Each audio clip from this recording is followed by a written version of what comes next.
participants on the second day of FDP on data analytics and applications.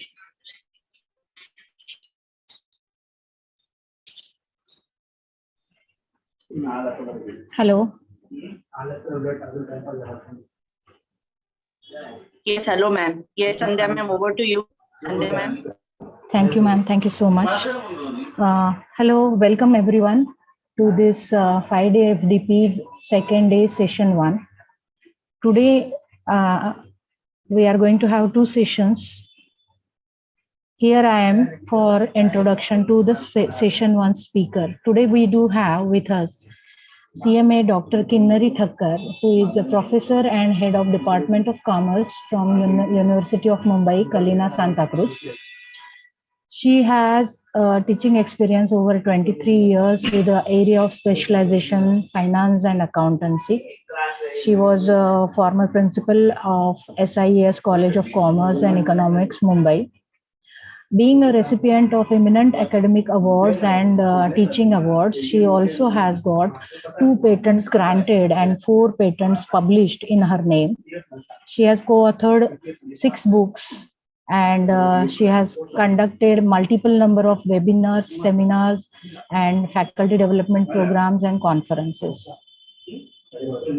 She has a research experience of 5 students under her guidance are awarded with PhD, 11 students under her guidance awarded with MPhil in Commerce. Currently, 5 research scholars are working under her for pursuing PhD in Mumbai University. She has been chairperson for 38 conferences or seminars, and she has been a resource person of 193 workshops and webinars. And she has published over 55 research papers and in the journals like Web of Science, Scopus, and UGC care listed journals. And she has presented papers in 72 international and national level conferences and seminars. So we look forward for you to have a very interesting session with her. Over to you, Kinnari ma'am. A warm welcome to this session of 5-day FDP on the behalf of KC College Department of IT and CS under the aegis of DBT Star Scheme. Welcome, ma'am.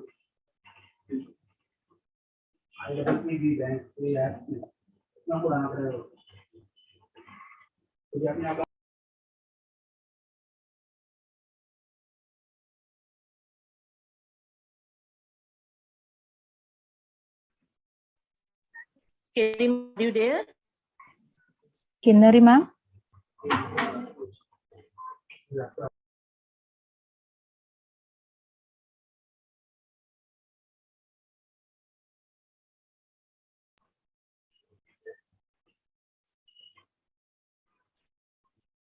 Hello. Pragati ma'am, just find out from ma'am. I think she's not able to hear. She's on mute. She's on mute. I'm calling her. Geeta madam, I'm calling her. Yes, yes.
Kinnari ma'am, are you here?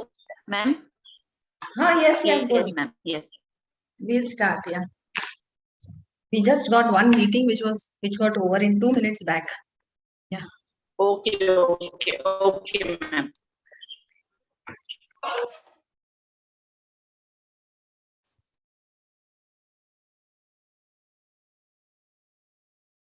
How many participants are there, ma'am?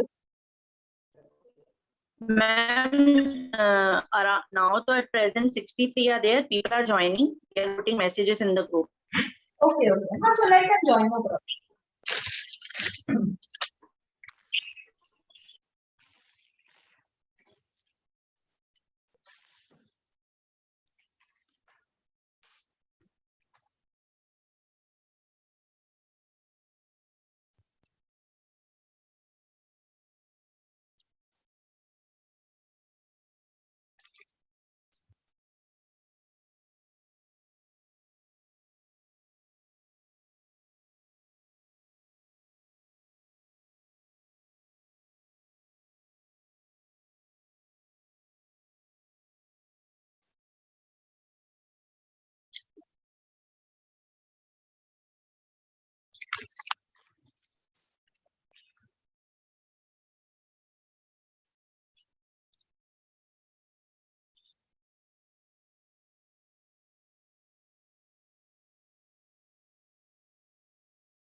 Ma'am, I think we can start the session now. That's fine. Yeah. Yes, ma'am.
Ma'am, are you saying something or sharing the screen because we are not able to hear you?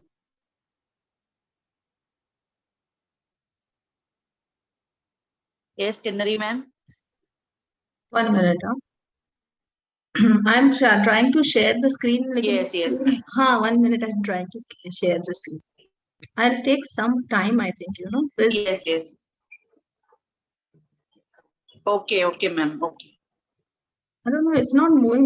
This is not scrolling up. I've taken a laptop of this college. It's not scrolling up, so I'm not able to scroll it up.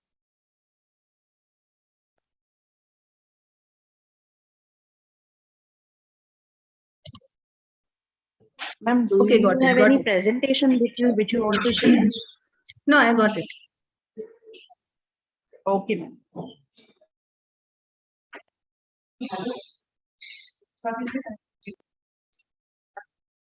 Phone पे कर दीजिए।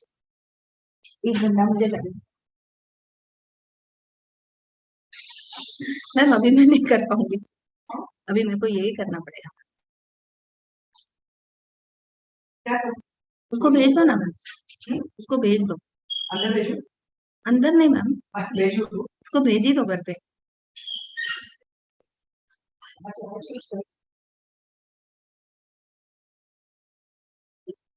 पता नहीं so confused today. Not able to get it. Yeah, now finally it is set. Yes, ma'am. Now it is set, right? So I'll just share and start immediately. Okay, ma'am. Yeah, I'm not using my PC, no, so it's like so much of confusion. Yes, ma'am, it happens. Yeah. Your screen is visible, ma'am. Now Yeah. it's visible. Yeah, I'll have to do slideshow. Yes, yes. This is that Mac ka Just thing, you I have to think. do slideshow. Yes, ma'am. From the okay. आपका नहीं सब बंद. Okay, so I'll start directly now. Directly, Yes, matlab ma'am. already a lot Yes, of time ma'am. is gone. I'll start. Fine. Okay. So very good afternoon to everyone, and just start focus on what we are going to do today, and we are going to discuss about the review of literature. And majority of the time, when you all start your any kind of research work, I think review of literature is the first foremost step, which is generally advised by your research supervisor.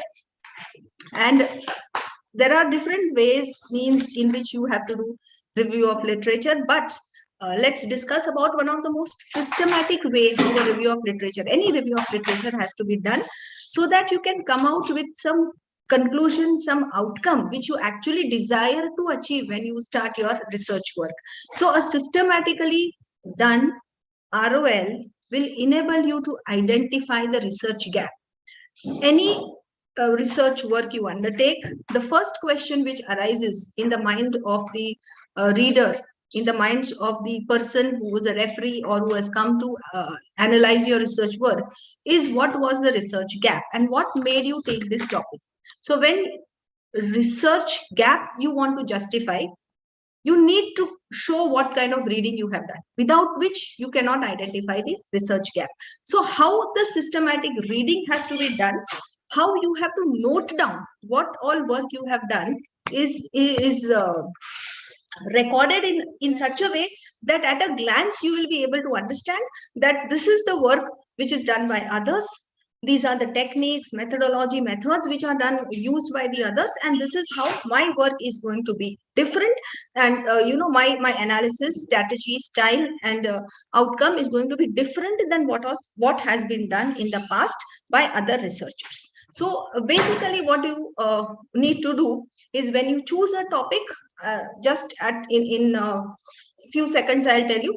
Before you start a topic, you have to choose a topic that should be creating interest in your mind. Do not go always by whatever your peer group say and suggest. Sometimes do not agree to what your supervisor also wants you to do, because finally what you are going to do is 3 years you are going to put your efforts. So any topic of a choice of your supervisor may not have that much interest all the time in your minds. So that is why you should always focus on something which is your choice rather than the choice of other person.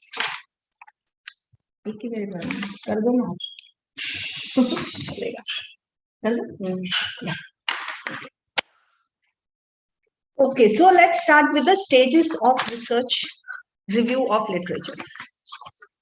Normally in none of the books you will be able to get this systematic way of doing ROL, and you will never read that there are two different stages at which you can do the research review of literature.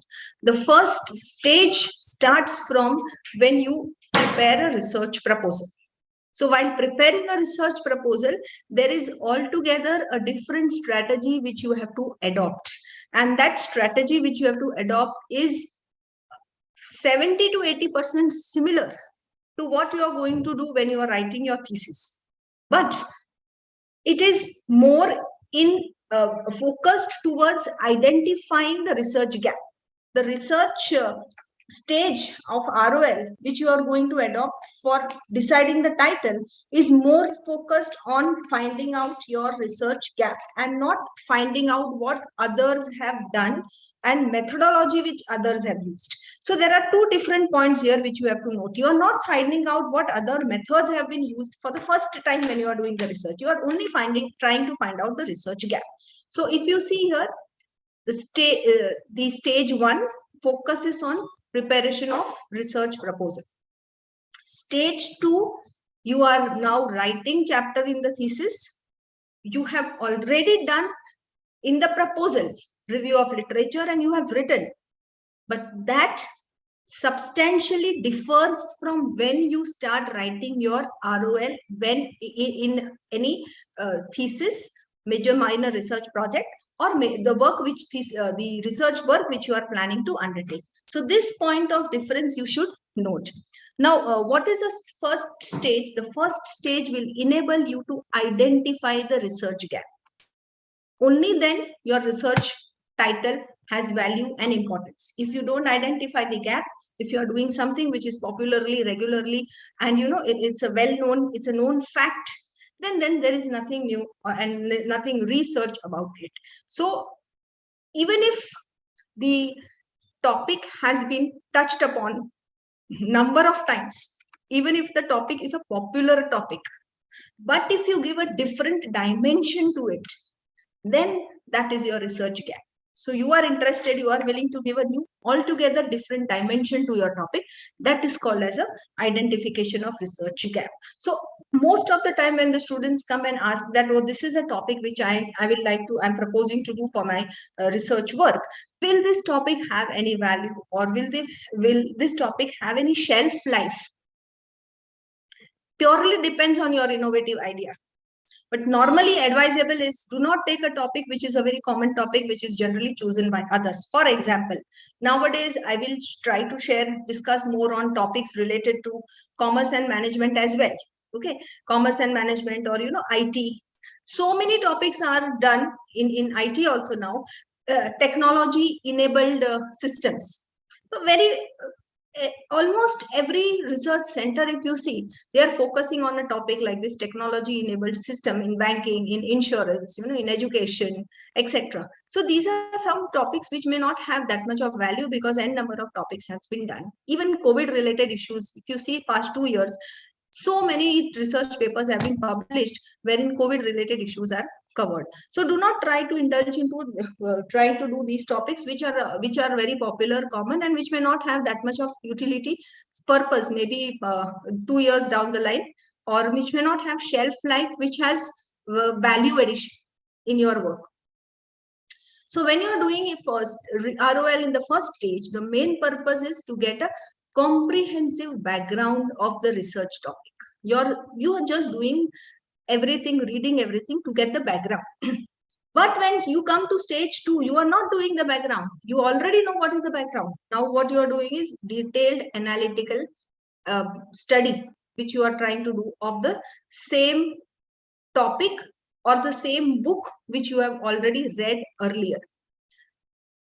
If one book you are referring, if you are referring it for the purpose of preparing a proposal, then what all you have to extract. And if you are referring it for the purpose of writing your chapter review of literature, everybody knows that there is a specific one special chapter which is devoted to your research thesis or any major minor research, whatever research work you are undertaken, and the chapter name is review of literature. So if the same book you are using for writing a research chapter, your focus is completely different. Your point of view of studying, reading paragraphs, reading a different research methodology adopted by the writer should be completely different. So you have to shift your focus from overview to depth. Overview will be only when you are writing a proposal, but you have to dig deeper and deeper when you are writing a research thesis. So first stage, your ROL plays a pivotal role in gearing researcher towards the right direction, just the direction. In depth, do not ask. Do not ask idle variables when you are doing the first stage. Do not check whether which variables are used, which methodology is used. You can check, but you need not mention it in your proposal, in your research proposal which you are publishing, for which you are proposing to your institution. You should not go for highly structured and specific research questions at the time of preparing a research proposal. Overview and a summary and abstract, even if you read, you will be able to understand what the researcher has done. But when you start writing the chapter, it has to be a rigorous approach. It is done to identify the variables and methodology used by other researchers. See, this you have to understand it very, very carefully. Variables and methodology. And you have to note it down. And in what format you have to note it down, that also we are going to discuss. It enables you to answer highly structured, specific research questions. What is a research gap? Something which you are expected to extend or challenge the current knowledge, theories, or assumption. Why you need to identify? Only that will enable you to get visibility. If there is no research gap, the entire research exercise is futile. You will not be able, you will not have a place in the contribution by various authors. It's just a repetition of the work. So research gap will ensure that the repetition is avoided and you stand and you get a place, you have gained the visibility in your research work. Everybody knows research work, if there is no gap specified, then publisher will refuse to publish it, because nothing new, then not worth publishing, because publication nowadays also is not a very simple thing. People are publishing in various journals and Web of Science, Scopus, etc. But you need to take a lot of efforts to show your work is worth publishing. Why it is done? To demonstrate that you are able to engage in scholarly review based on your reading and understanding. Scholarly review means you are not just reading a book as a storybook, just analyzing a little bit and forgetting it later. You are reading for a scholarly purpose. You are recording important information which you are gathering from that book which you are reviewing. You are noting down and analyzing it further. Why this particular format is followed by the researcher, by the author, the author, the writer of the book. Why a particular statistical technique is chosen. Now, for that, if you start with reading initially articles which are published in high impact factor journals. Now, how to identify high impact factor journals? At one glance, sometimes a person will be able to tell that this journal is having a high impact factor. How to identify that? You see the volume. Okay, if there is a article which you have published in a journal which is saying volume 5, issue 3, volume 6, that means only 6 volumes are published. In 6 volumes, you will never be able to get impact factor. You will never be able to score or gather any impact factor in less volumes. Whenever you identify your articles which you need to review, search from all those journals where the volume is at least more than 20 to 25. Volume number 25, article issue 5 and all that.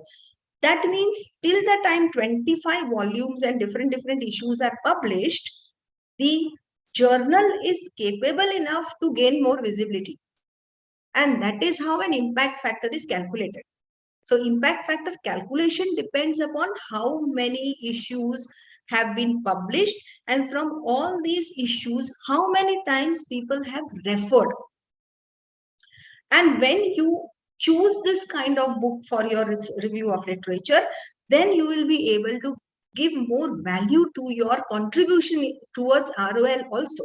So this is also something I have observed, that majority of the research supervisors do not communicate it to their to the scholars, that most of them communication is, you have supposed to do the review of literature, go. There will be thesis, there will be 10 theses, some 50-60 articles, some 10-20 books you refer. But that is not there. The question is not, the answer is not suited to what a researcher has to do.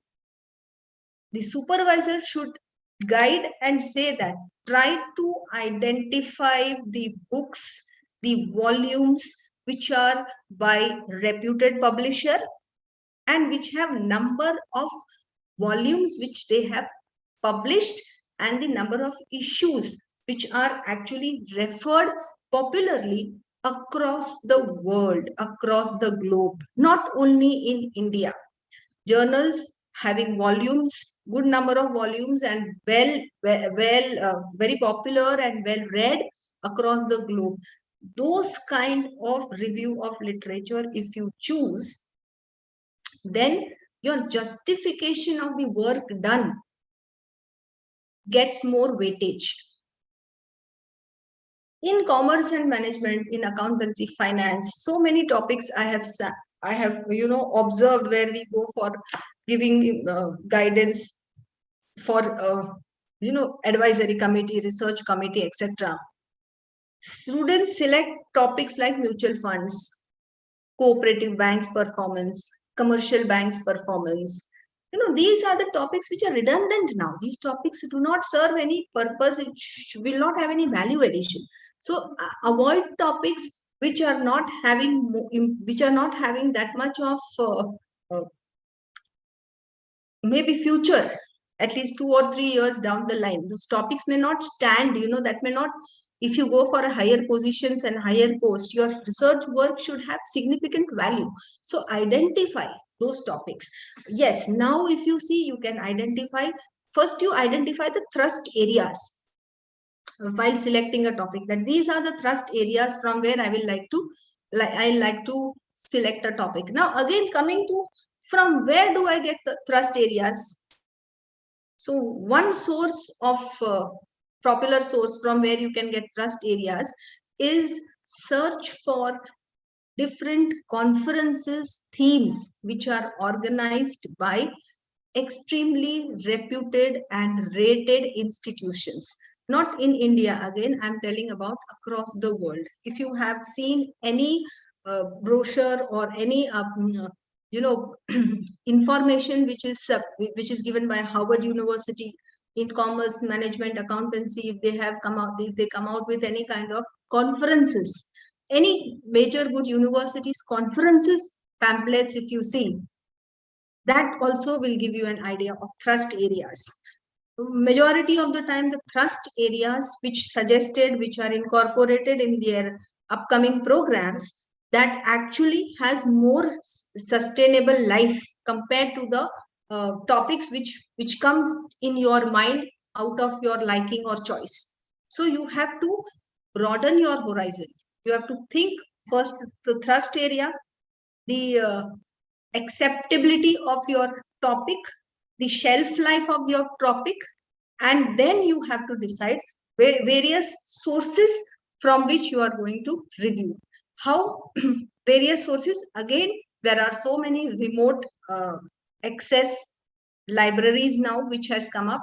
There are different websites like Shodhganga is one thing, but I don't know, somehow I don't give so much of, I may be wrong, but I don't think so. Shodhganga should be one of the most popular way of searching whatever is a thesis which has been submitted across India, and that gives a very great source of information.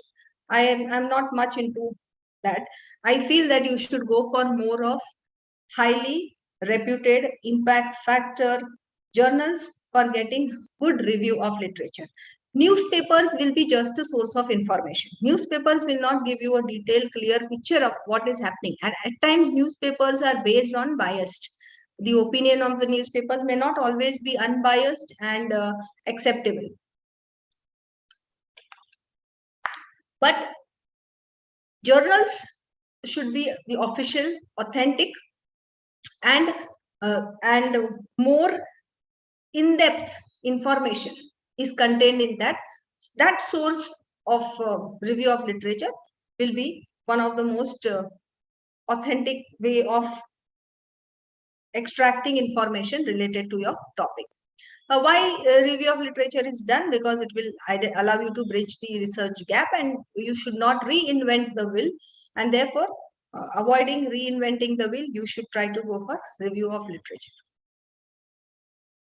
Once you do review of literature, it is important that immediate question connected to ROL is plagiarism. When you write review of literature, be sure that you are not copying any single word of what should be written, what is written by the author. And for that, your entire ROL should be exclusively written in your own language. How to write in the own language, that also I will tell you. In the format, everything is there, which will help you do completely. Your entire topic of review of literature will be covered. So you should acknowledge the work of others, which is in the research areas which you have read. Justify your study in terms of knowledge gap or a need for the research. Language. What kind of language you should use when you start writing a review of literature? Stage 1 and stage 2. I will again keep on reminding you. Stage 1 ROL is for preparing a proposal, or if you are applying for a funding agency, you prepare a rough brief information about your proposed work. That time you need to do review of literature. That is a stage 1. Once the proposal has been accepted, the university where you are planning to register have accepted your proposal, you need to start your actual black book in the form of the entire all contents. That time what you do review of literature, that is called as a stage 2 review of literature, which is more in detailed in terms of writing. In terms of understanding, most your reading depends, but in terms of writing, the second stage is more into detail. So whenever either stage 1 or stage 2, whenever you start writing about review of literature, you should always ensure that for identifying the research gap, you should use connectors of concession. And what is connectors of concession? It will allow you to move from a general to a more specific context. For example, there have been number of studies which has been done in a particular area. However, there is no study which focuses on X aspect of the area where the other studies have been done. So this kind of terms which you are using, that will give more weightage to the research gap. So every time connectors of concessions like, however, while, but, yet, despite, in spite of the work done, and although, these terms are and must for indicating and for emphasizing more on the research gap which you are trying to fulfill. So you can always say that despite a lot of efforts taken or work done or information collected by so and so, by the other researchers in the past, something which is missing is tried to be focused. It is tried is the main area where the researcher intends to continue the work. So connectors of concession, very important for completing your research gap. Now, while writing review of literature, you should always ensure that you are avoiding certain words. You are avoiding certain words like certain statements which are sarcasm. Sarcastic statements criticizing work done by previous persons in the same area, previous writers in the same area, is not considered ethical in academic writing. In newspaper writing, in political writing, information about various parties, if you are trying to do, then sarcastic or maybe by cartoons you are trying to mimic something or criticize something, that is acceptable. in non-academic writings, any kind of non-academic writings. But for academic writing, avoid any kind of sarcasm. Paradox, anything which seems more contradictory, your own statements or any kind of statements which feels that it's a contradictory statement, that also you should try to avoid. Oxymoron also, again, the same thing. You are not trying to, you be clear in your mind. You are just trying to contradict something, which, and maybe the author, but in a very simple and polite language, you should try to portray and try to write review of literature, that although this work has been, this is the popular understanding of a particular topic, I as a researcher, or this research is focusing on some other aspect. So you have to be very simple, clear, and in a polite language move or shift from one maybe one explanation to other explanation. Pleonasm and tautology. Pleonasm and tautology is like, using, overemphasizing on. Pleonasm means you're overemphasizing on something. You're using terms like, there is a lot of plethora of information on mutual funds. If I use this, lot of plethora of information. Now, lot of and plethora of information means almost it is exaggerating something. So academic writing, and you have to see that you are not exaggerating in kind of academic writing. Tautology.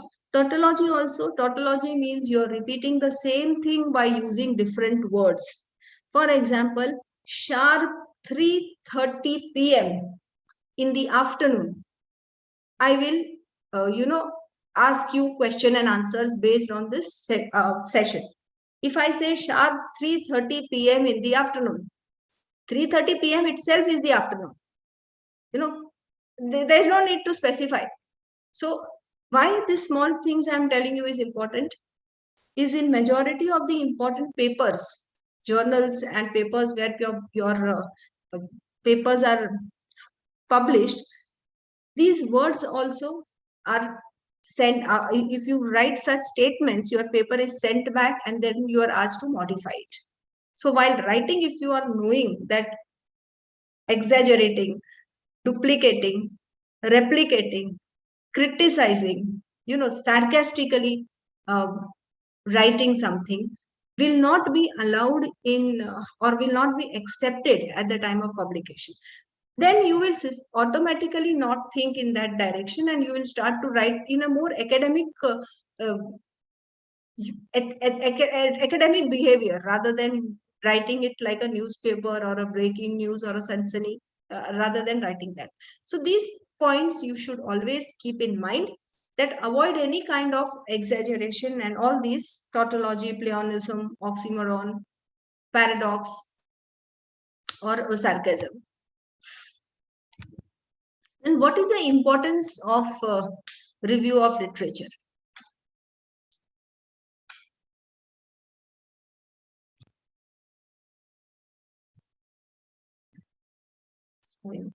By mistake. It helps you in identifying the gaps. I will not repeat the same thing again. Your main importance focus is on identifying the gap. I want to focus more on the format of stage 1, the template of stage 1 and stage 2 review of literature. Exploring the existing literature should be to identify what is already known, what are the concepts and theories which are relevant to the area of your research, what are the research methods, are there any significant controversies, are there any inconsistencies relating to the findings, and are there any unanswered research questions in the area. So this all should be, should be able to note down when you are doing existing review of literature. Only then your proper systematic gap can be identified. You should first write down what is already known about the research area, what is the existing information, level of knowledge, and what is the existing opinion about the area, research area which you are planning to undertake. What are the concepts, theories, fundamentals, and framework, theoretical framework or conceptual framework which are relevant to this area. what are the research methods, the research strategies which are adopted. If there is any significant controversy, you should see that that significant controversies should be dealt in a systematic way, so that you are not hurting sentiments or feelings of others, in case if your research topic is such that it is likely to impact a certain section of the society. If there is inconsistencies, you find if there is any inconsistencies, then also you should clearly mention it. Are there any unanswered research questions? This is the most important point. If there is any unanswered question, what is for, that's something which you are searching for. That can be your next paper, that can be your next research work, that can be something which you try to explore more in depth, and that can become your another future research, or that can also be your in your own research thesis. You can write future further research suggestions for further research. You have to make some suggestions for your readers. So you can make certain suggestions if you find in your own research while reading that this is something which can be taken ahead. So that also an unanswered question. Not necessary that unanswered research questions will be related to the other person's research work. Other person's research work unanswered can become your topic of interest. But while doing your work also, you may at times come across something which you feel that this can be another topic. This can be a future scope of your continue or extension or continuation of the work. You can recommend, suggest, and put it in the relevant section. You need not cover it. You need not answer it. You need not do the research work, because you have restricted your topic to some area. You focus on that area. But while doing that, if you come across something which is extension to that, you can suggest it as a future scope of research work. So what is a review of literature? Something which helps you in justifying your work. It provides a starting point to the researcher. It ensures that you are not repeating or replicating the existing work. And it supports clarity in thinking about the concept and possible theory development. Unless there is a clarity in thinking, your research gap, answer, and justification will not have any purpose.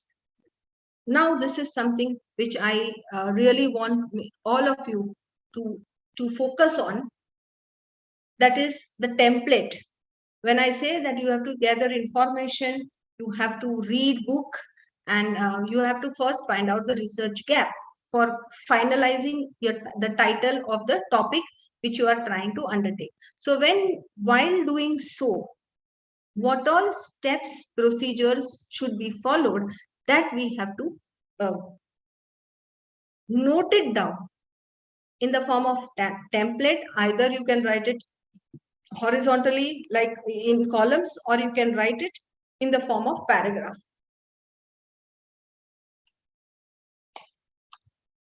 So assume that you are taking one book for reading. Assume that your area of research is financial inclusion. When you are taking any book on financial inclusion, first thing you should read and internalize it. Internalize it means you have to read, close your eyes, and think that why this particular title has been framed by the research. So what you do is you write the name of the title of the topic, the title of the book.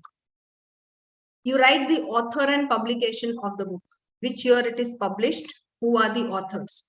You can search the popularity of the author later on, or you can search the popularity of the publication. At times, publication also help you in selecting good review of good source of review of literature. Like for example, there are certain publications where very popular publication, and generally those publications ensure that an extremely good writer or an author is given chance or preference. So the author may be new, but the publishers have reputation. So that publisher and that publishing house, those reputed publishing house book also, or articles, books, whatever, also becomes the most important authentic source of your research work. So ROL is not just reading and writing something, one paragraph, which normally I have observed in majority of the students who appear for the interview or for any committee for getting their research proposal selected. It's not like that. ROL may you have to choose things. It's like you go and buy something in the market. There are n number of varieties available. You can buy it from rupees 40 per kg to 400 per kg. There may be a lot of variety, but you have to choose the best and the one which will help you in sharpening your skills. That kind of topics, that kind of published work you have to select. There may be a lot of conference proceedings. There may be a lot of other normal journals which are publishing articles related to the area of your research, but that will not enable you to deeply understand and sharpen, or it may not be able to give a good direction of your study. That kind of publications you should choose. So what are those kind of publications that I'm telling you? Choose a very reputed author, choose a reputed publisher, choose books which has high volumes of publication, choose those articles or those journals like Elsevier and all that, which has a very well read readers, which has a very high number of readers and good information of different subjects. So this is the choice, which is ROL is purely based on the choice of your area. So choosing is also the most important thing for understanding the depth of the topic. Once your depth is clear, only then you will be getting a clear cut direction of progressing towards your work. So you have to choose the author, you have to choose the publication, then identify what are the models and variables applied, which models and which variables are applied by the particular researcher whose book you have chosen. What is the scope? What is the duration? The time period and findings which has been used by that author. Scope can be geographical. Scope can be in terms of number of variables, that these are the variables. It is restricted to this geographical area, restricted to 4 and 5 variables. Okay, duration also the time, and the time period, how many years study has been done, 5 years, 10 years, which important years have been covered, and what are the findings. So these are the important points you should note down when you are doing research review of literature for your proposal. This will help you in identifying something. If you list like this, approximately 50 to 60 important, well-read, reputed journals in the template. Imagine 50 to 60 important glance information you will have. And you start applying your analytical mind. Definitely you will find some exclusively and some innovative idea you will get, and a research gap you will be able to identify. And this is all has to be done practically. I'm telling you, this is the style which you have to do. Randomly, normally students are coming and taking. Fortunately, what has happened is, I think some 2 days back, there is a news that assistant professor grade PhD will not be a mandatory degree. Earlier, if you know that PhD was made mandatory for the assistant professor stage application. I think that they are going to withdraw now very soon. So at the same time, this news was flashed that PhD is going to be mandatory, compulsory at the entry stage. All the research centers application of PhD overflowing with the applications, because now everybody wants to, whoever wants to go for this teaching as a profession, compulsory for them to do this. So they were over flooding applications now, and that's when the applications were flooded. That time, obviously, do you think that everybody had an analytical mind and research aptitude, approach, knowledge, understanding? No. But we have to mold them. We have to mold them. We have to train them. We have to ensure that, you know, this proper direction, clear-cut direction they get. So this is how we should try to take sessions and do. You know, systematically make them understand this is how it has to be done. You retake a book, which kind of book to be read, we have to tell the potential researchers. Fortunately now this is going to be withdrawn, so again, you know, your only those who have really good aptitude, attitude, and progressive mind and approach, they will only again focus on PhD, else others may back out, because it really requires a lot of time, money, and other resources, and at the same time it requires sacrifice. Lot of things you need to sacrifice when you're doing this kind of 3 to 4 years devoting for a research work.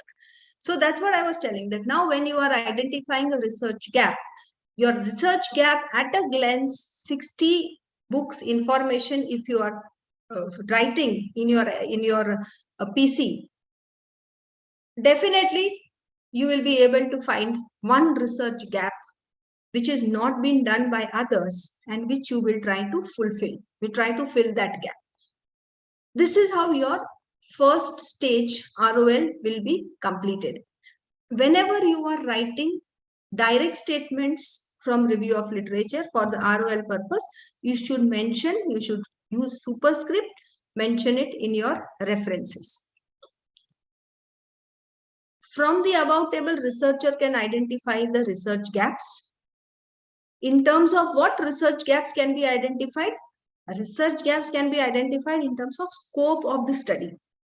This is a scope which has been done by the other researcher.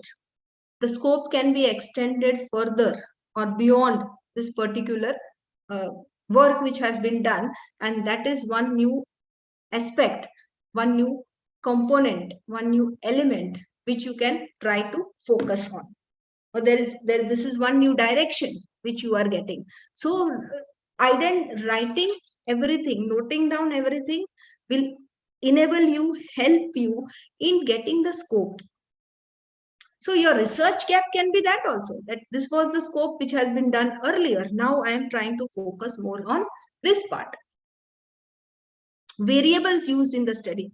So many other variables and models have been applied earlier by the other authors.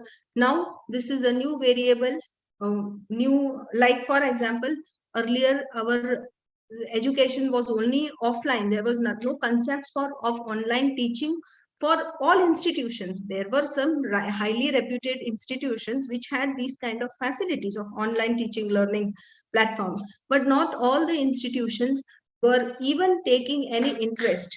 If you have seen the guidelines of NAC 4 years back, when we have any NAC visit, as an expert, if you go for any NAC visit, the teachers, the committee, the IQAC committee of the college used to struggle to show something which they are doing online.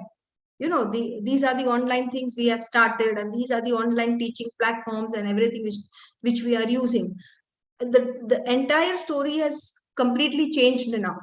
Now they will absolutely no issue they will have in showing what all they are doing in an online mode, what all has been done in a blended mode over the past 2 years. Everything and anything has been done on blended mode. So this is where the entire the change which is taking place. So you have to see that, you know, this change which is taking place, how this change may have one more dimension for your research work. So some topics like this you can try to cover. For example, a study on brick and mortar stores and its relevance with e-commerce. Now everything is become e-commerce, e-wallet, and mobile banking, etc. Internet banking was very popular once upon a time, but I think now internet banking is also replacing the mobile banking. Not 100% replacing, I'm saying, but everything is very simple on through mobile rather than all the time, you know, having access to PCs and laptops, etc. So Once your table is ready, you will be able to identify gap. More than identification, justification also plays an equal role. You identified a gap, but you need to justify what you have identified. Because when you can justify, when you have read so many things, only then you can justify that. And if the person referee in front of you, of course, will be reading more topics and more books than what you have read. And if suppose they come out with with one publication which is exactly almost similar to yours, how you should defend yourself? That is what you have to take care when you start with identifying any topic. So conclusion for stage 1 will be, you have to see a bird's eye view of what was done, how it was done, and what are the findings and conclusions. These 3 things only plays an important role. Let's move on to stage 2. In stage 2, you need to do in-depth reading of every aspect. And which aspect, that I will tell you. Introduction is okay if you do not do much of in-depth reading, because your title will enable you to understand what the entire section tries to explain. You should focus on what is the objectives, what is the hypothesis, what is the research methodology used, and what are the conclusions and findings. And these findings, conclusions will again maybe give you some more scope of future scope, which may help you in which may help you get more in ideas about research gap. So for second stage of review of literature, you should read specific parts of the articles which is in the related area of your study. You should find the most suitable ones by measuring their value and finding out how influential they are. You should examine the parts which include introduction section, examine conclusions, suggestions for future research section. You should read systematic reviews, content analysis. I will show you this more in practical rather than just reading theory.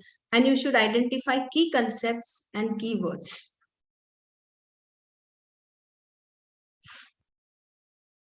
So this is something, which are the different sources from where your review of literature can be done. Nowadays, all the sources, everybody is aware. You need books, journals, articles, newspapers, etc. are the different sources. Conference proceedings, past thesis, government papers. Yeah, this I will like to focus. Working papers of government, organization, and other institutions. Very rarely I have observed that review of literature or any references and bibliography includes working papers of government. Friends, remember very well and keep it properly in your mind now that certain topics, certain issues, when publications are, when there are publications by organizations and institutions and big companies like PwC, PricewaterhouseCoopers, Big Four like Deloitte, KPMG, etc., they come out with their publication. They come out with their working papers. These are the most authentic publications which are on government websites and which are on these institutional websites. Why they are most authentic? Because the majority of these publications are funded. They are not done like us. You just go to a person, ask the perception about two different things, and then whatever information you get from the general public or from your target audience about the perception, you try to put it in the data Excel sheet and other softwares, analyze that and come to conclusion. These kind of research which are undertaken, therefore thesis, when you are reviewing thesis, you should ensure that the data is being collected from which type of target audience. When your sources of literature is past thesis. You should see that, because thesis data which is collected, it is at times it is a question mark. You also know, we also know that nowadays the popularity of collecting information on Google Forms, or you are also going in person and asking and telling them to tick or strike the questions, which is the answers for the questions. In what mood, in what situation, under what circumstances these questions are answered, that is again a big question mark. So the authenticity, the trustworthiness, the ability of coming out with an outcome which can be used for making decision is again something which we are not sure about. If you do some research work and if you want to use the outcome of that for a good level of decision making, then that entire work has to be conducted in a systematic way.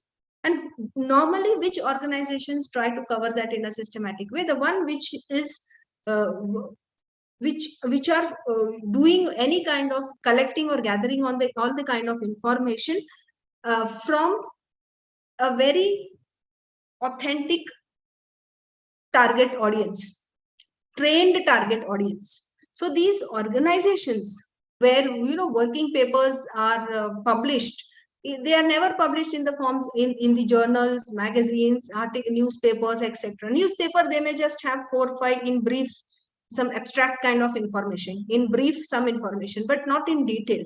Detailed statistics, secondary information, if you want to gather, you should go for only these kind of websites, or you should go for websites like www. On any organization .org.in. See, if you go for these kind of websites, it is organization in stands for India, .org.in. Okay, www.ac.uk.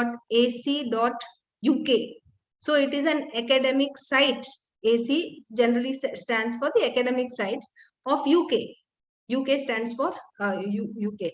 So either academic, org, gov, if you say gov.us. So information is of US country US and government site.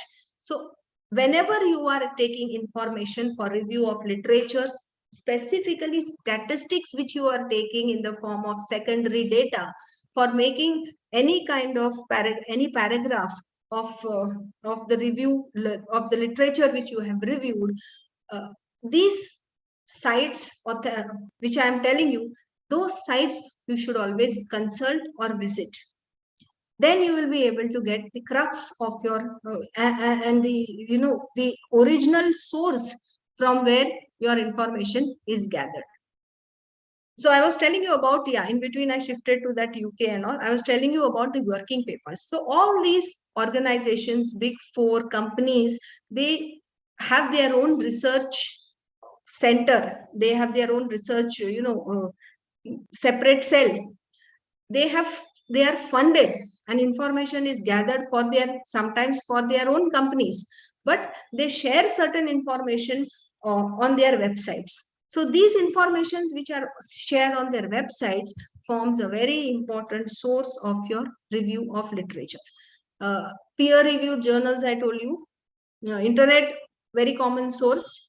Working papers, a very important but a rarely found source in any of the research work until now I have seen.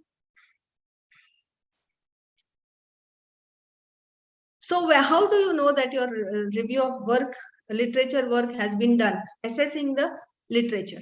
You should know the source of the literature, who are the authors, what other work they have published, is that piece of literature referred, what was the article published, when was the article published, is it a recent one, is it been superseded by some other research work, who produced the page.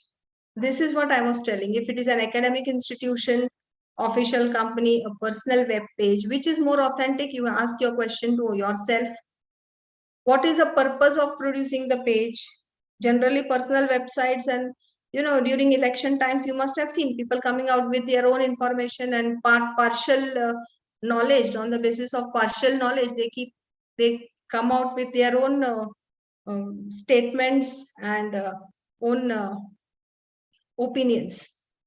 Has the content undergone any referring post process? If not, then you should avoid these kind of websites for using it as a source. If the page was updated, what was the last page of updation? Who was the target audience? So you have to ask these all questions before you take any information on website as a source of your review of literature. Now, how should a review of literature be written? When you write review of literature, you should use certain verbs. These verbs are: the authors found, determined, evaluated, compared. You can just see the list. What are the list? You can just read it. You'll be able to self-explain it.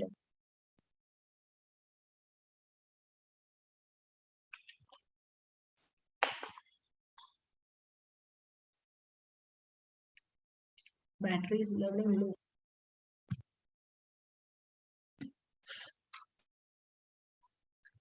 So now we'll go to the second stage. That is the template of the second stage. If you see here, title and author, objectives and hypothesis, variables were used for first also and second also, but here you will have little bit more in detail the variables, the scope, duration, time period, and conclusion and hypothesis. This you have to ensure you are writing whether all the hypotheses are accepted, rejected, what all hypotheses are accepted and rejected. This is the template what you have to note down in your stage 2, that is when you have started writing the chapter review of literature. Every possible technique which is used by the author whom you are referring, all techniques you should be able to mention. Now, important is plagiarism and review of literature.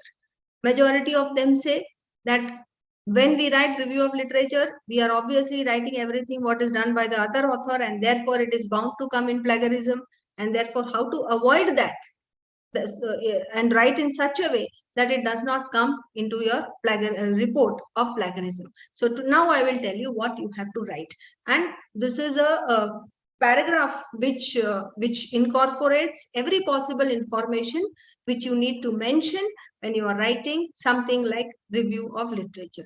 See, first always start with the author, into bracket the year, depends on which you are using, APA referencing style or Harvard referencing style, which style you are using, or that you can decide later on. But start with the verb: examine, observe, studied, found.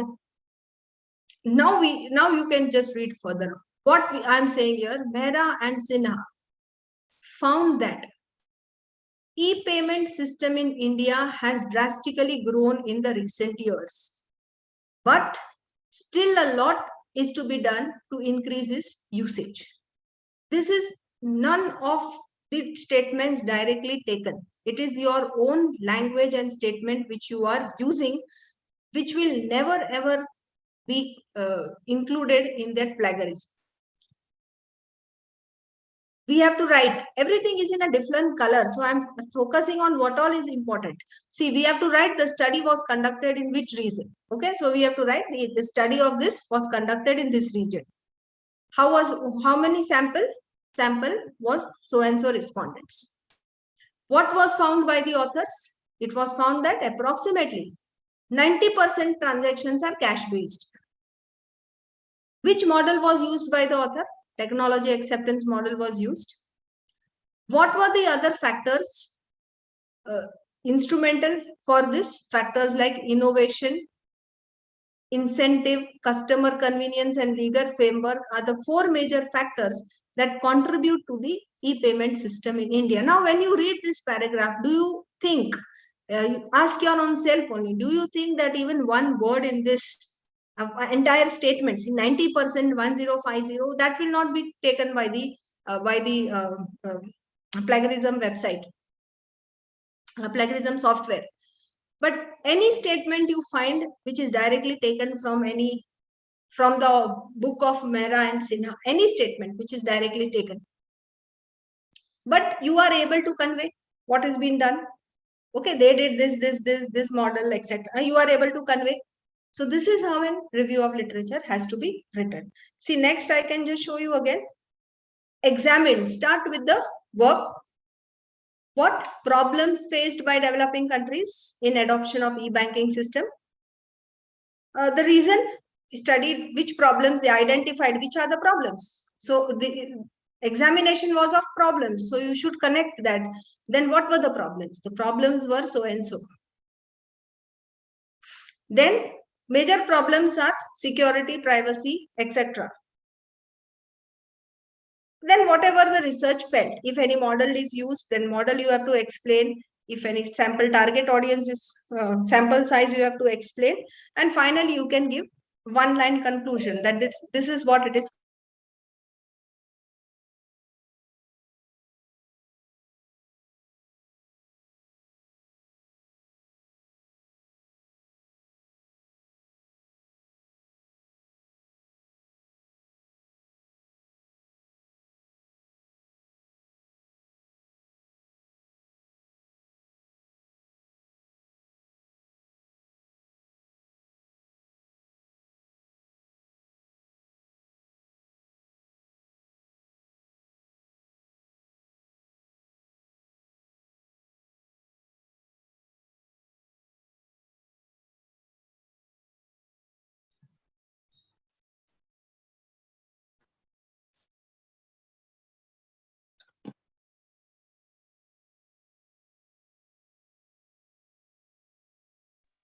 You have to unmute me. So that is what I had to tell you about the review of literature. And while writing review of literature, there are two different referencing, majority of the time, there are two different referencing styles. The social sciences referencing style generally follows APA, and the scientific writing referencing style is generally, uses Harvard style of referencing. Ours is, majority of them is social science background, so we should focus and follow the APA style of referencing. The difference mainly between the two styles of referencing when you're writing review of literature is information is the same. Everybody writes about author, then the year of publication, then the title, the publisher, the publishing house, place, and page number. The contents which are shown, that is the same. The only thing is, in certain Harvard style of writing, if you have 2 or 3 authors or more, you write all the authors. You do not write et al. Et al means and others will be written when you have 2 or more authors, but that et al is written only in APA style of referencing. That Sharma, Verma, et al. Okay, so in both these APA and Harvard, just the difference between mentioning is the presentation, where it comes. Year comes before, page number comes before, or author's name has to be written fully. These are the 3 areas where the style is different. Otherwise, the overall contents of all the information which you need to show in Harvard and in APA style is approximately the same. In addition to writing review of literature, I will also tell you to read your university guidelines, institution guidelines, that what style should be followed when you are writing review of literature. So overall, we studied today the need, the purpose, the sources from where review of literature has to be done, the templates of review of literature, how, in which stage, what information needs to be gathered, and on what basis your research gap can be framed, and the styles of referencing and writing you can, which you can use for for writing the review of literature. Again, sometimes you have to cite, citation, referencing, and bibliography. All the three are different. Often some questions when is asked that what is the difference between reference and bibliography, majority of the research scholars are unable to answer the difference, and they are in fact not knowing the difference between the two. So in review of literature, generally whatever you have referenced, no, my screen is not sharing because the laptop battery got over. Now there is no need to share screen because my whatever I had to show, that I already showed. The template was already shown. Now I am just showing, I'm telling you the difference between the theoretical difference between referencing and this bibliography. So review of literature will generally be for referencing, like in reference, whatever you are writing, all that reviews which you have done should be mentioned in your references. A difference between the two is, at times when you read any newspaper, article, etc., you do not take direct information from such article or newspaper, but you read it to form an opinion, to gather information, and to gain insight about the topic. So when you are referring something and you are not mentioning it in your research work, then such kind of references is a part of bibliography. But when you are referring some books, you have identified certain statements, certain methodology, and you have adopted those methodology, used those statements, definitions, of lines which you feel, conclusions, or models which you feel is because it is relevant to your research work. You have used all that. Then all that which you have consulted, incorporated in your research work is called as references. Other than that, it will be treated as bibliography. So references at the end of every chapter, if you see, is some information which you have extracted, used, and mentioned in your thesis. But at the end, bibliography, there are number of books, alphabetical order. You have read, and you have, it is to be shown in alphabetical order. Number of books you have read, articles you have read, but not all articles is from where you have used statements, statistics, models, or information to write it, to mention it in your thesis. So this is called as bibliography. So I think with this, our entire work of how to start and how your review of literature till your references ends, we have tried to cover. So for last 5 minutes, let us see any questions. If we have, then we'll session, this forum is open for question answers.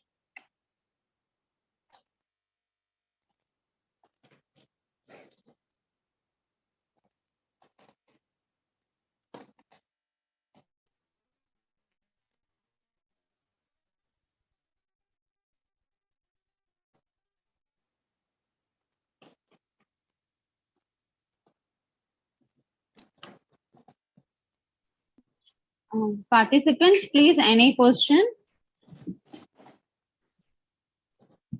Yes, may I, Pragati? Yes, ma'am.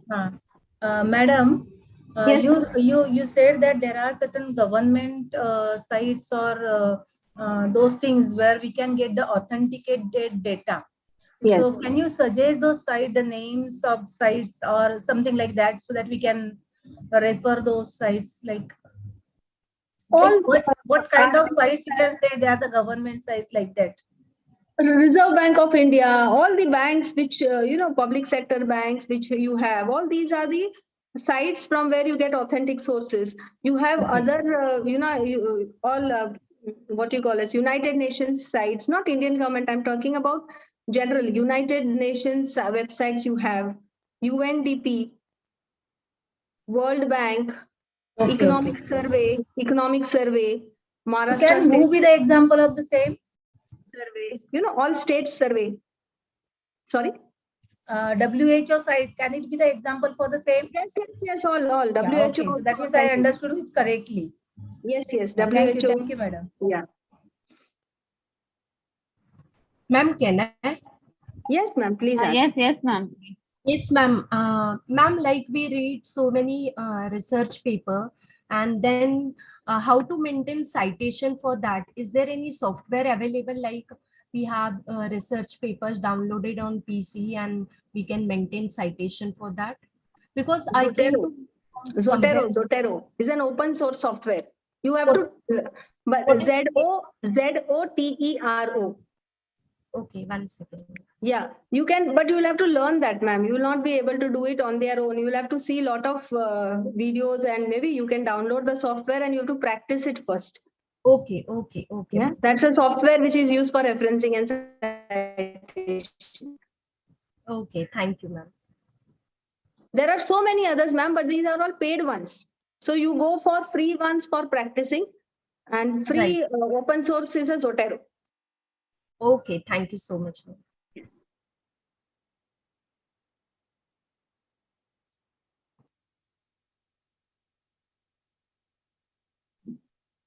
Any other participants want to ask questions to ma'am?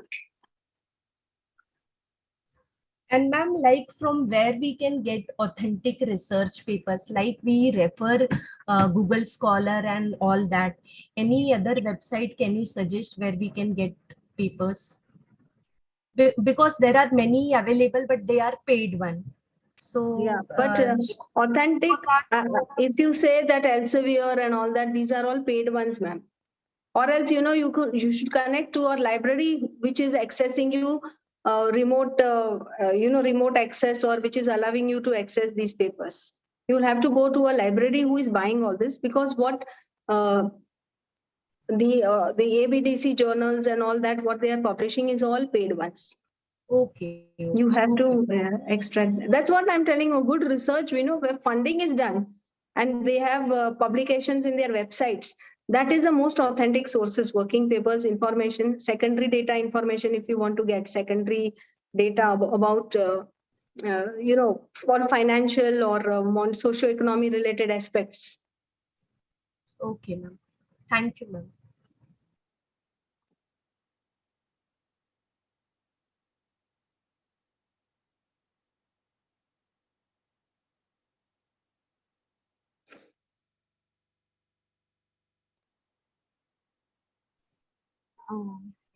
Any other questions?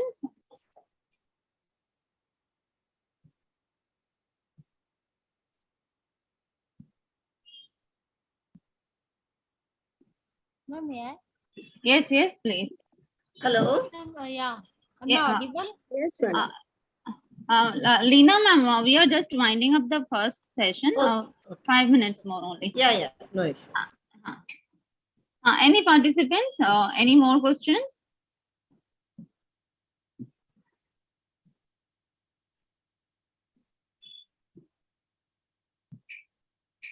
Ma'am, may I? Yes, please. You are audible, ma'am.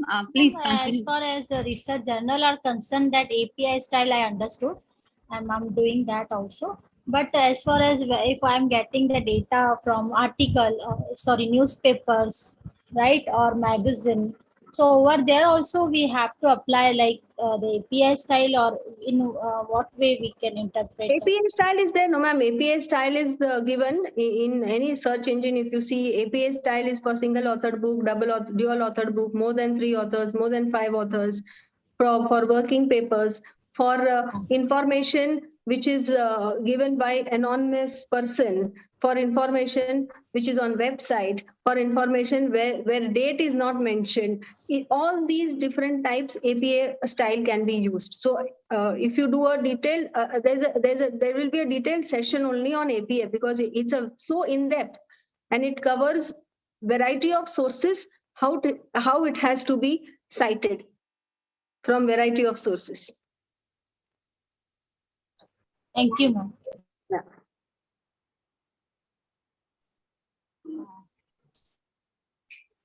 Okay, participant.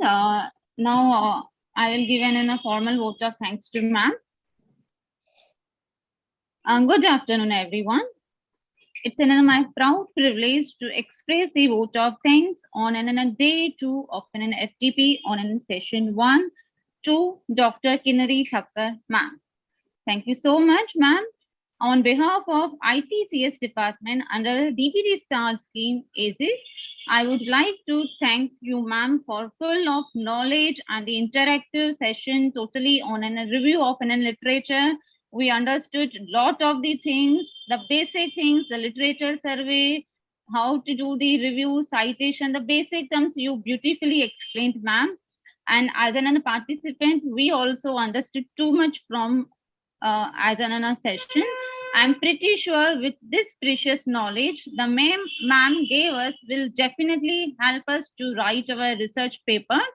Once again, I would like to thank ma'am for taking out the time from her busy schedule and enlightening to all our teachers who are under a research, under a PhD progress. Definitely this session truly going to help them, to all of us. And thanks to all the participants for listening and asking the questions to ma'am and making this webinar as an full of the success. Thank you so much, each one of you present over here. Thank you. Thanks a lot, ma'am. Yeah. Yeah. Okay. We have another session too. Dr. Leena Raga ma'am with us. We start with this session 2. Now I request Nashra ma'am to please give a formal introduction of Leena ma'am. Good afternoon, Leena ma'am.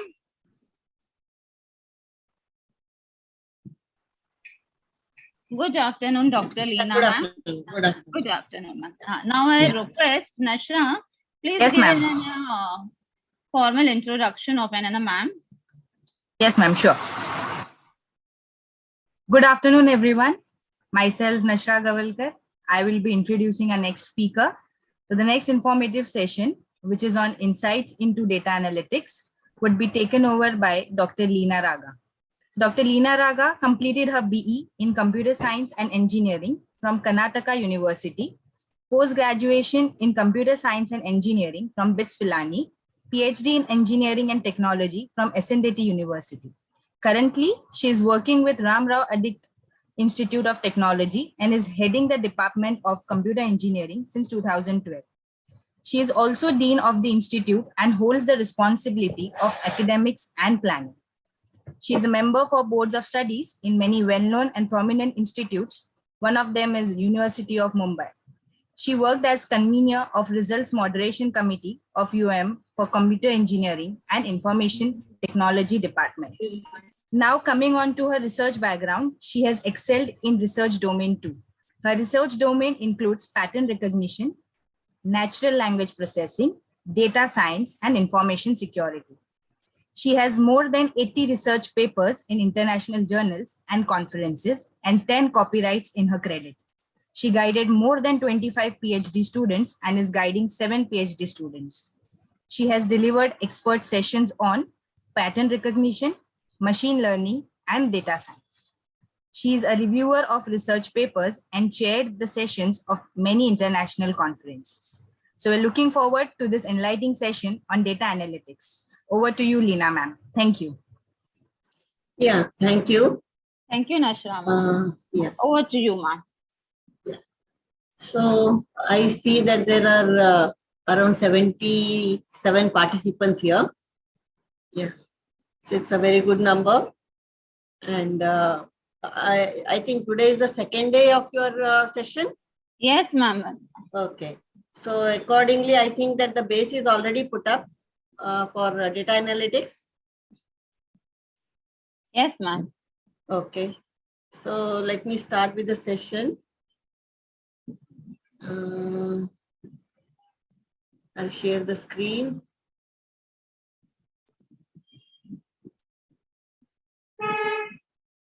Is it visible? Yes, yes, ma'am, it's visible. Okay. Only, ma'am, just do an in a slideshow. Yeah, I'll do the slide. Thanks, ma'am.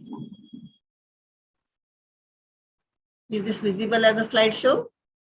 No, ma'am. Okay. Yeah, we can see.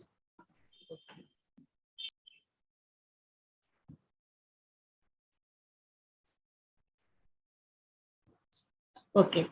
So my topic for today's session is insights into data analytics. And it is a topic which will take you towards understanding what is data and how this data converted into a big data.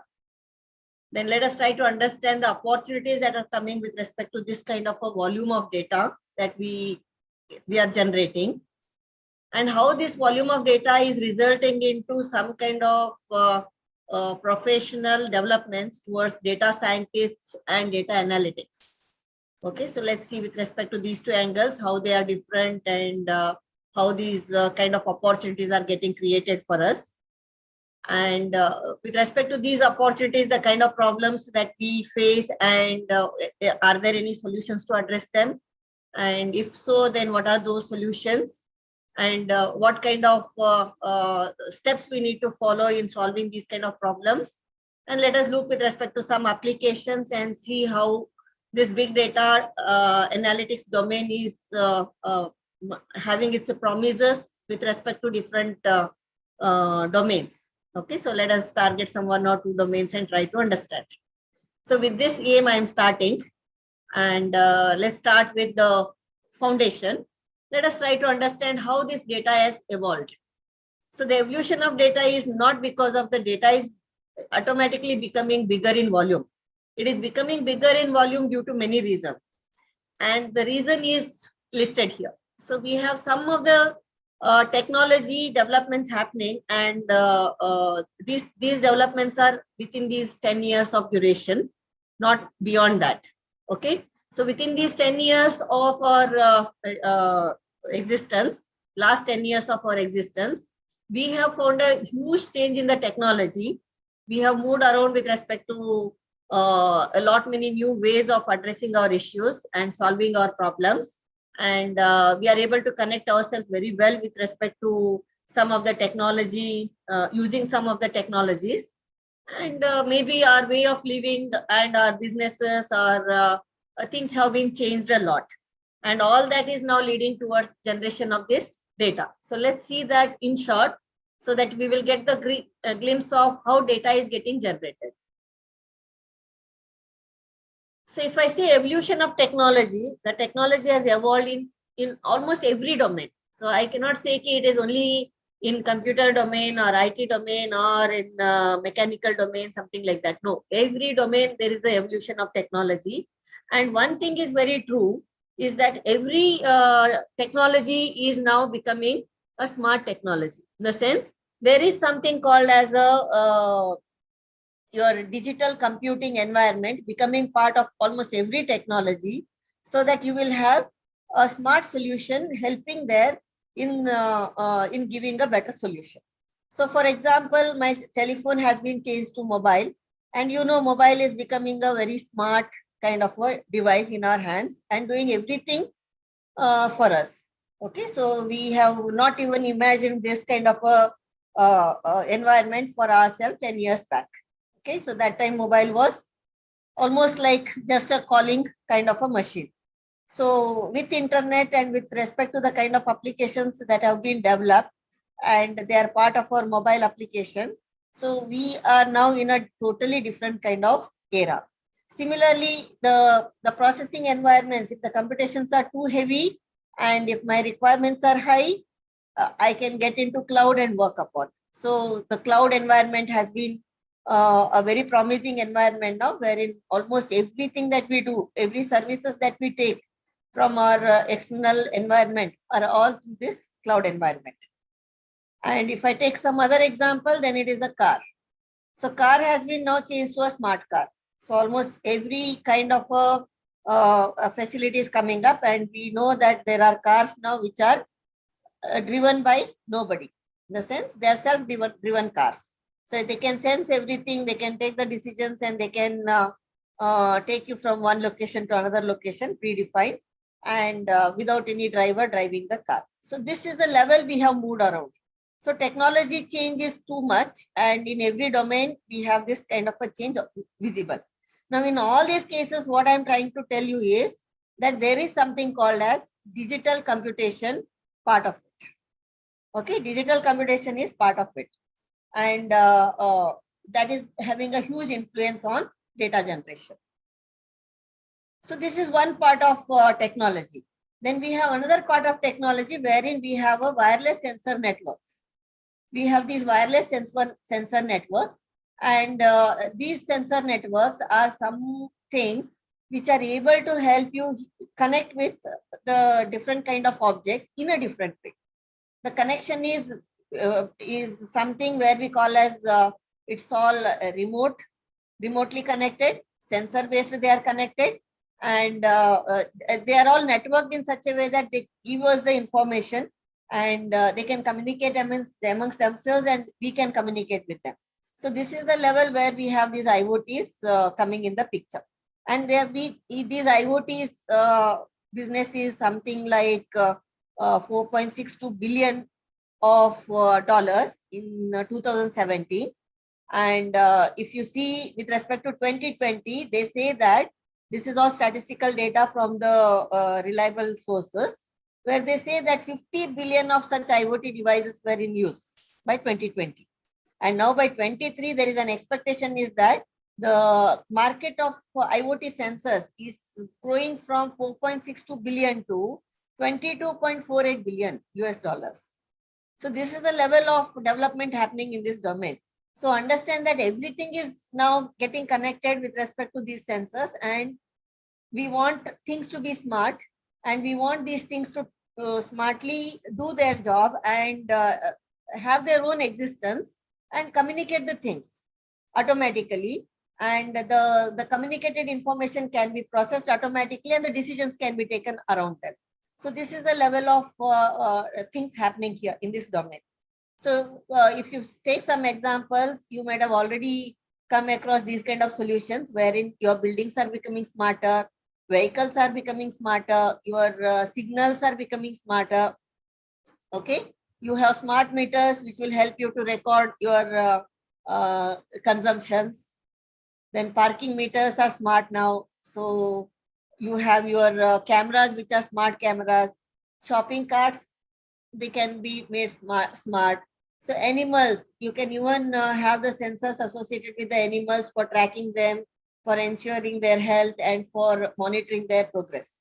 So many things. So these are few things put up here. And if you see the number of sensors, the number is growing. Okay, so anything you name, you have a sensor available with it. And you have the applications wherein these sensors are becoming part of it. So this is a domain wherein there is a huge research happening, and this domain is also generating a huge volume of information. So rather than information, I should use the word data. Till now, it is a data generation. There is another important domain which we call as social media. And this is a communication domain. So wherein we have grown with respect to our communication environment. So initially we had only telephone and maybe post, okay, which we used to send through our post offices as our communication media. But now the communication is beyond our imagination. So we have Instagram, we have Facebook, Twitter, YouTube, email structure, emails. So all these are some things where we have not put up here WhatsApp, believing that we have this thing. And you see that the way we are connecting is beyond our imagination. And the moment I say we are connecting to each other, it means that there is some data exchange happening. So it means there is a data generation happening. So this data that is getting generated is huge in volume. Okay, and the volume is something that makes sense here to say that it is getting changed from simply a data to a big data. Okay, so what are those other factors that are influencing for data generation? So you can say it is all businesses around us. So almost every business is now a smart business.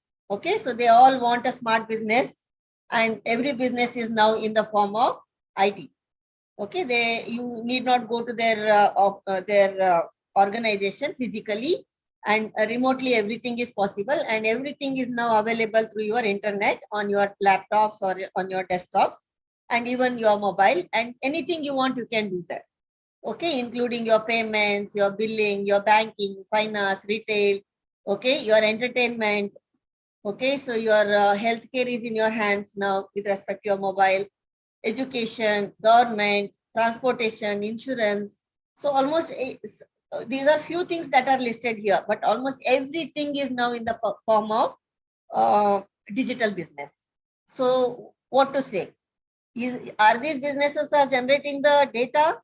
Yes, definitely. They are generating the data. So then what kind of data they are generating, how it is getting into a big data is a question here. Now, all these examples that I gave with respect to technology change, each technology is generating a data. It means your mobile is generating a data. Okay, your mobile is generating a data here. Your any task that you do with respect to your cloud is generating the data. Your cars are generating the data, right? Smart cars. And your IoT devices, every IoT device will generate data, and every business that you have generates the data. And no doubt with respect to social media, whatever I do, it generates the data there. So what this data is, it is with one person, if I look into it, is a small data. But if I look with respect to the population that we have, this data is very, very large in volume. So that is why we call it as a big data. The data is big in volume. The big is added there because of the size of the data. And this big data is something that is really creating us opportunities, I can say, or the issues. It is creating the issues, and the issues we need to convert them into opportunities. So there was a statistical study done in the year 2018. This is a old data. I did not find anything for the recent, so this is what I am producing here. They say that every minute of the day, the data is getting generated, and the volume of the data generated is put up here in this particular slide. If you see here, YouTube is generating around 43,33,560 users watching the videos. Just 1 minute. Huh?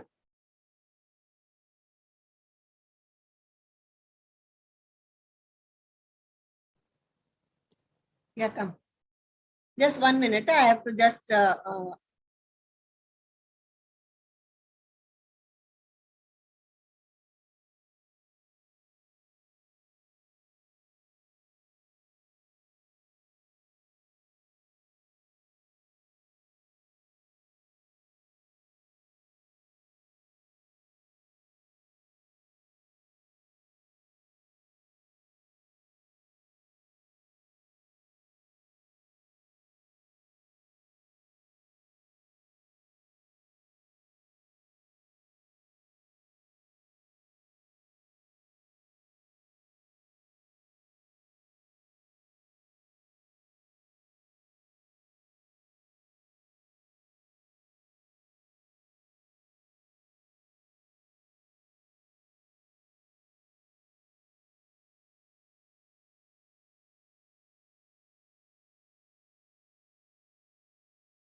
yeah.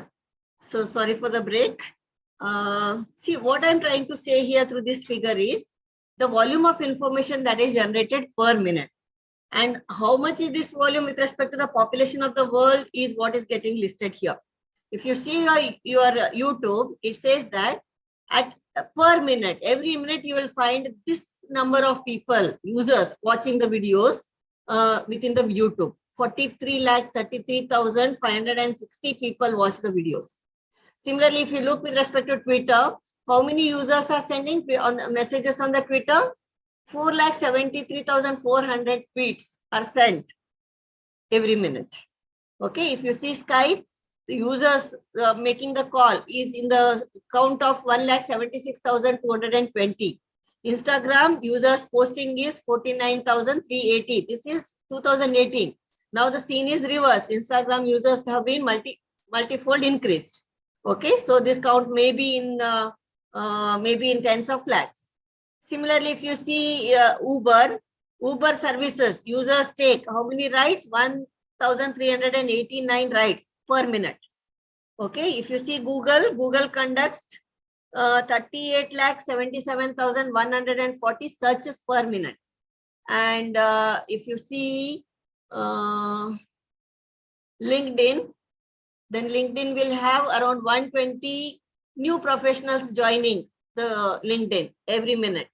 So if you see Amazon here, Amazon is the example that I'm going to consider further. Just observe here, Amazon is able to ship 1,111 packages per minute. Okay, this is the volume of business they are trying to do per minute. 1,111 are the number of packages they are delivering or shipping per minute. This is 2018 statistic, and this has not reduced, but this has been increased beyond our imagination. So now look with respect to this volume of activities. Are they generating the information? Is the question here. So if you look with respect to all these activities, these are the activities done by the human, and human is doing certain activities. Iska matlab kya hai? So there is some kind of a data getting generated, and this data is something very, very essential. If I look with respect to YouTube, then users are watching. Then who is watching what is the data for us? How long they have watched, whether they have watched it fully or they have watched it half, okay, is another thing.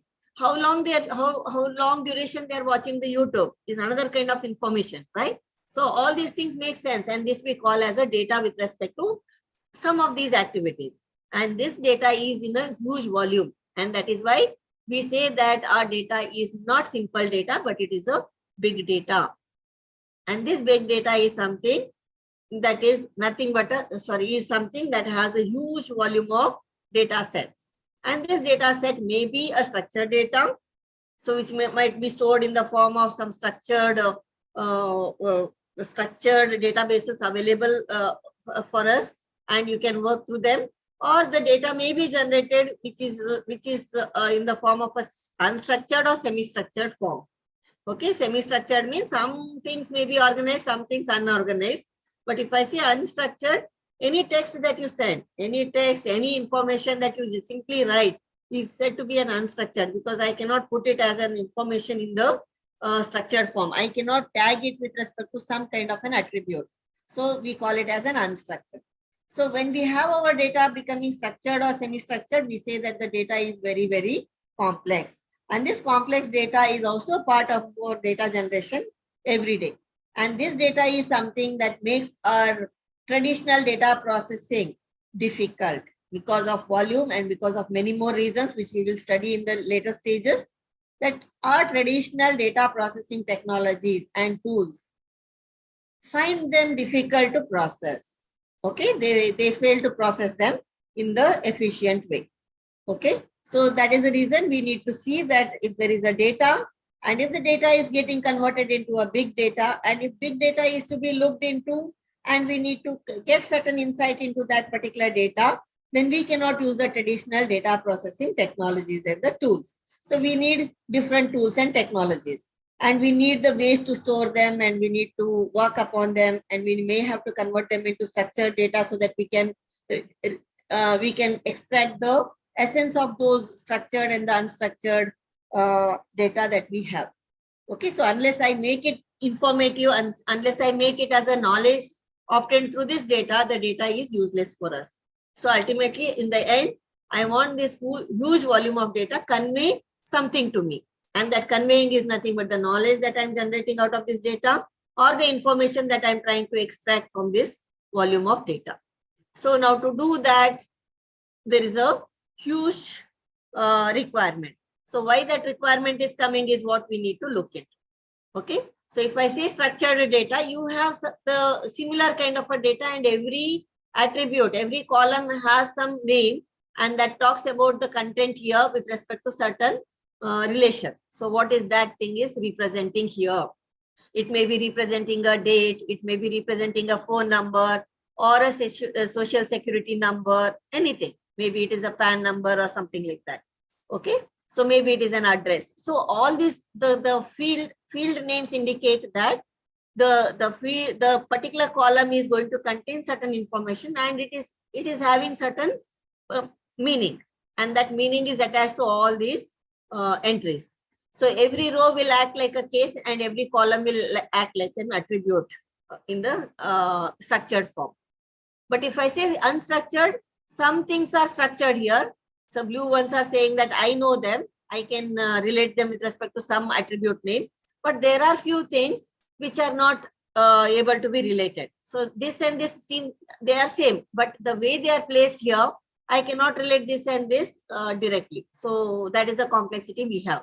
We find that these three are related, but I need to bring that relationship in the process. So that is why complex in nature. But if I say unstructured, it is completely mixture, completely a mixture. So relating them together and then extracting the essence of this unstructured data and understand what it is conveying is a very complex task, because looking into this data and identifying what each data is conveying here independently is something a very complex task. And as I said, the data is generated in a huge volume, okay? And the data is generated by humans majorly or machines. Even the machines are generating the data, okay? Don't just think that you are generating, but even the machines are generating the data. So that is why the data generation is manifold increased. Similarly, if I say this data is structured, then I can store it in the relational databases or data warehouses properly, and I can work on them using our query languages. But if my data is unstructured or semi-structured, then it is really difficult for us. First, the data has to be processed before I can do anything. So you will have no SQL kind of databases coming in the picture here. And you can store this kind of a data in the data warehouses using no SQL kind of databases. Okay. So these data also have some characteristics. I think all of you are aware of it, that if I say structured data, they are already predefined with the proper data models associated with each one of the data. The data can be text as well as numerical in these cases, and they're easy to search because they are known to me. The attributes are known to me, so I can search them.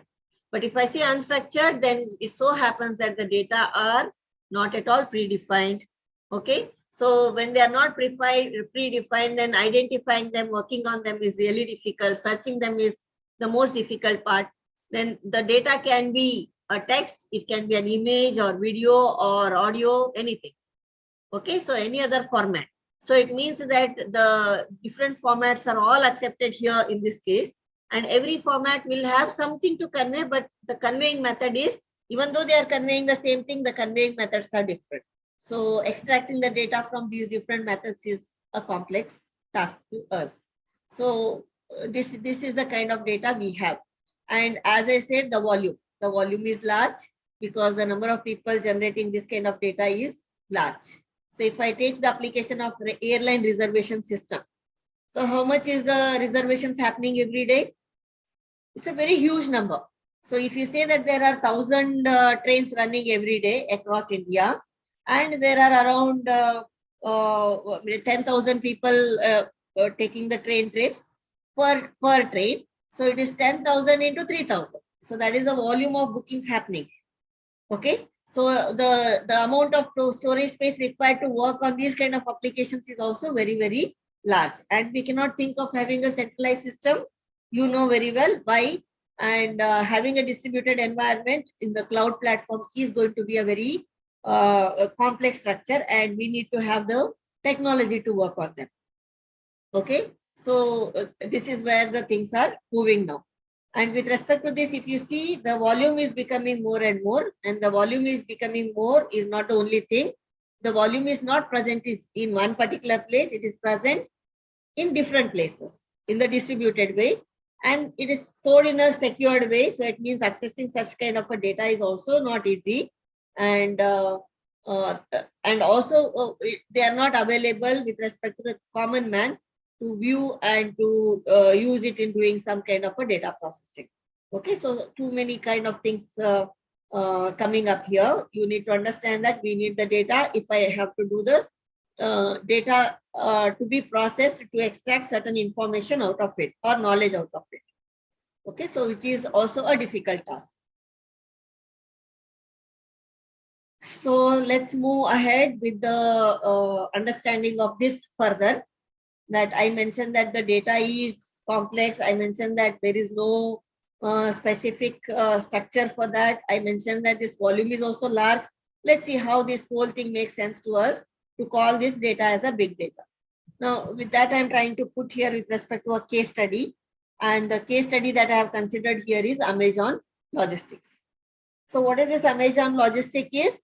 The business model wherein they are present all over the world, and their job is to give the business to the other partners who are selling their goods through Amazon. So that is why the logistics. They provide the logistics support of delivering the goods and storing the goods, and related to that particular goods, addressing all the queries and ensuring that the customers are satisfied. So these things come under Amazon Logistics journey. So now if I look this particular problem statement, Amazon Logistics, the job is told to you. So what they do, I told you.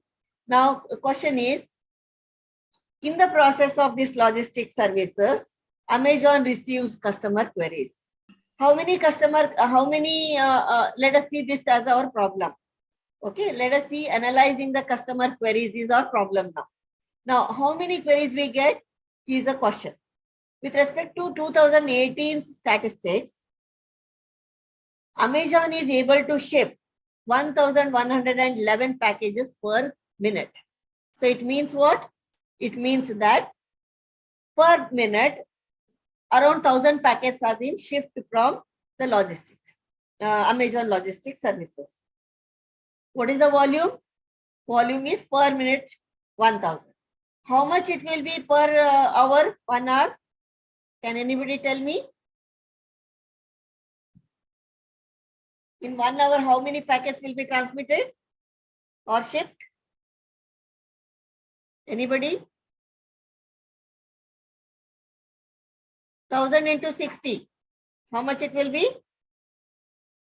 If I take 1,000, it is 60,000. It means 60,666 is the number of shippings happening with respect to Amazon Logistics. Okay, 60,000 per hour. So it means in one day, how many? You can imagine the volume there. It is a huge number of transmissions, shippings happening with respect to Amazon. And this is worldwide. We are talking here worldwide.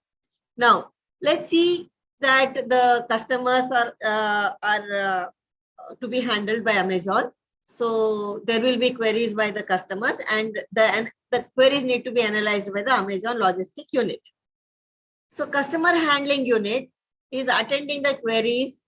Okay, and it is a challenge to attend their queries because the queries can be in the form of text, they can be in the form of voice messages, they can be in the form of videos or mails or pics or GIFs or anything. Any method they use, customers use, and then try to express their viewpoints. Getting my point, all of you? So see, what is the kind of data we have here?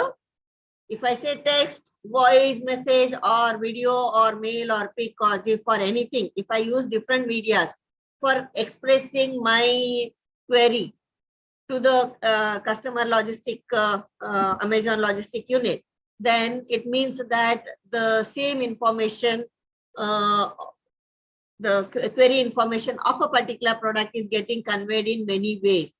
So it means it is an unstructured way of providing the details to the customer unit. So we provide the data in the unstructured way. Now that is why we call this as a variety. So volume is very large, 60,000 per hour.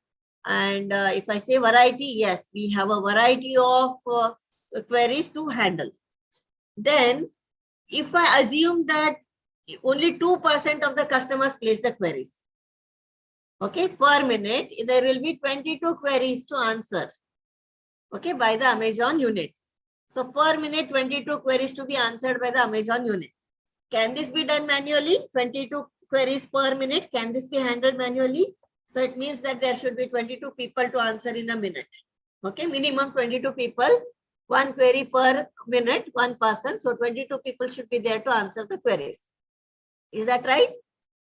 Is that right? So that is the velocity of processing required here. Velocity comes with respect to this. How much is that I have to handle? Is the velocity. Within a certain time duration, that is here within a minute.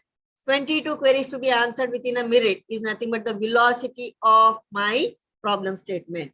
And this is what, whether can I do it manually? It's very difficult. That's very difficult to do it manually. Okay, so the moment your data becomes unstructured in any form, text, voice, video, or anything. So it means everything has to be looked with respect to that person, whether it is the information is given in text or in voice. So accordingly, they have to hear it, process it, and put it with respect to their rules and regulations, and then they have to answer the query. So it means it is not possible to do it within a minute's time. So the moment it crosses beyond the minute's time, then what happens? Then what happens? It goes on piling up. If it piles, then it means that you cannot handle the situation. It means you will not be able to address anybody's queries. Okay, so it means your queries will not be answered within the time. So that kind of questions start arising. So it means velocity of the big data is very, very essential component, and it has to be addressed with respect to a given problem. Now let's move ahead and try to understand the value of each query. Is each query a valuable query to me? Yes. Every message needs to be analyzed correctly to find how critical it is to answer and to resolve the issue. Maybe some of them you may not be able to, there is no need to answer them back, but there will be a few you may have to answer them back, or there may be a few which may need you enough time to solve it also. Okay. So that is why we say that the value of each query is important, and every query needs to be answered in the right way. Okay, and maybe that the answer that I'm going to give for every query has its own value in the system, and it should be resolving the issue and not making that particular issue becoming worse. Okay, so that is how the expectation is going with the value here. Now, with respect to this, 22 queries I have to answer, and the queries may be in one of the forms here. Now, if you see here in the right hand side, you have queries given in text, mail, pic, GIF, etc. So you have, maybe you can give the thumbs and say 2 thumbs are conveying something. So if I come across this kind of a answer, okay, as a maybe query or as a feedback, so it indicates something to the customer side saying that yes, the product is not highly liked, but it is liked to some extent. So they have to convert this information into some kind of knowledge which can help in rating the product or some things like that. So it means it has to be processed. Similarly, there is, rather than giving this kind of a thumb, somebody might have given a message, pleased with the product. The same product, one single product, this kind of messages I am receiving. Okay, so pleased with the product. So what does that mean? The person who has written this query is telling that he is happy with the product. Similarly, some other person said that slightly damaged product I have received. Maybe somebody said product is okay, but the color not as per my expectation. Somebody might have said good quality. Somebody might have said satisfied with the product. Somebody might have said slightly damaged. Somebody might have said worst product I have ever come across. Then maybe somebody said that it is worth the price, but can I get another color? This color I didn't like. Okay, somebody might have given 3 thumbs. Somebody might have given pleased with the product, right? So it means that every statement that I have here is conveying some things about the product, and some of these may be converted into queries, some of these may be the feedback kind of things. So, but queries are there, and we need to look into every query here. So if you see here, is there any way that I can convert this information into a structural information? Can we convert these things into structural information? Possible. If I convert these information using some technology into a structural form from these unstructured data, it means that my efforts in handling this kind of queries will reduce. But one thing is clear here, that in an hour, if I'm attending around 22 queries, and in an hour, it will be total 1320 queries if I'm attending. If we arrange similar messages in a field and create the structured data, few field entries may be inconsistent. Okay, so everybody is not selling satisfied with the product, right? Everybody is not telling product is okay, or everybody is not telling that he's happy with, right? There are queries which are telling that I'm not happy, there are slightly damaged, or the product is worse when I have come across. So comments are ranging from the average to the good to the worst. Okay, so there is a variation. There is a huge variation in this particular data. And if I arrange this in the structured form, and if I look with respect to each field content, then the field entries may not be consistent to each other. They are inconsistent with each other. And the majority of the customer viewpoints can mislead the decision. If I use this kind of information without having the knowledge getting generated out of it, then it means that it can mislead the decision. What should I decide about the product? Customer query is telling whether it is good or more bad or average. How do I rate it? How do I make the assessment of it? So that may mislead our decisions. So also some may lead to uncertainty, like only one statement is there here, worst product I have ever seen. So what does this mean? So if I add this in my my decision making, this may add to a negative profile of the particular product. Okay, so it means it may lead towards uncertainty. It may lead towards more of uncertainty. So in such cases, how do work upon? So volume is increasing. The volume is coming with the variety. The variety is also associated with the velocity, and this velocity has the value. This velocity also has the value, and this value of your every query is also associated with veracity. So V's, so many V's I have put forward here with an example to make you understand what these V's are meaning here. So it means every data analytics problem, if it has a big data, then it comes with the V's. It comes with the V's. So 5 V's I have put up here with an example. So does it mean that we have only these 5 V's? Volume, velocity, variety, veracity, and value. Are these the only things? No. As your problem becomes bigger and bigger, you may include validity, variability, venue, vocabulary, vagueness, and so on. The word is and so on, right? So many different V's are getting added with our big data. So understand here that the big data is something, it comes with so many V's. More the number of V's you address, more the problem is becoming complex. Okay, so problem becomes more and more complex. So if I handle only volume, the problem will be simpler. But if I add velocity to that, the problem will become more complex. And if I increase the number of V's around this problem, the complexity will be manifold increased. So without handling all these kind of problems, solving a particular problem is maybe the kind of results that it is producing may not be satisfactory. Okay, so understand the V's are adding the complexity to my big data problems. The volume of the data is making it big, but along with that volume, you have all these different parameters associated. So I hope this example is capable of making you understand the different V's and the role of each V and their relationship to each other. And this is what is with respect to every kind of problem in the unstructured data we face in the big data domain. Okay, so let us see a case and how this big data can become an opportunity for the public. Okay, so with respect to a case, I'll put it forward. But first, let us try to understand in general how this becomes an opportunity for us. Now, let us see that there is a big data. Okay, logistic ka hi problem le lo, there is a big data getting generated. if I do this kind of analytics, big data analytics, क्या किया मैंने उनका queries को analysis किया. Okay, so what did I do by doing that? So maybe that if I do the query analysis in the right way, that I'll be able to do some future prediction in the right way. I'll be able to do the future prediction.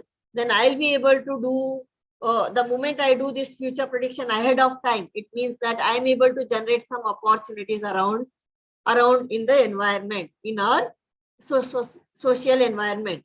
So this, the opportunities that I'm generating may result into some good products, new products or modified products, something like that. So those opportunities are getting generated. It means people can generate those kind of products. Okay. So cost, given the cost of generating such products will be under control, because still it is a future prediction, right? The cost of the materials that go into these products will be under control. Okay. So it is not high because of the name and the fame of the product. So it is because of that the production cost will be under control.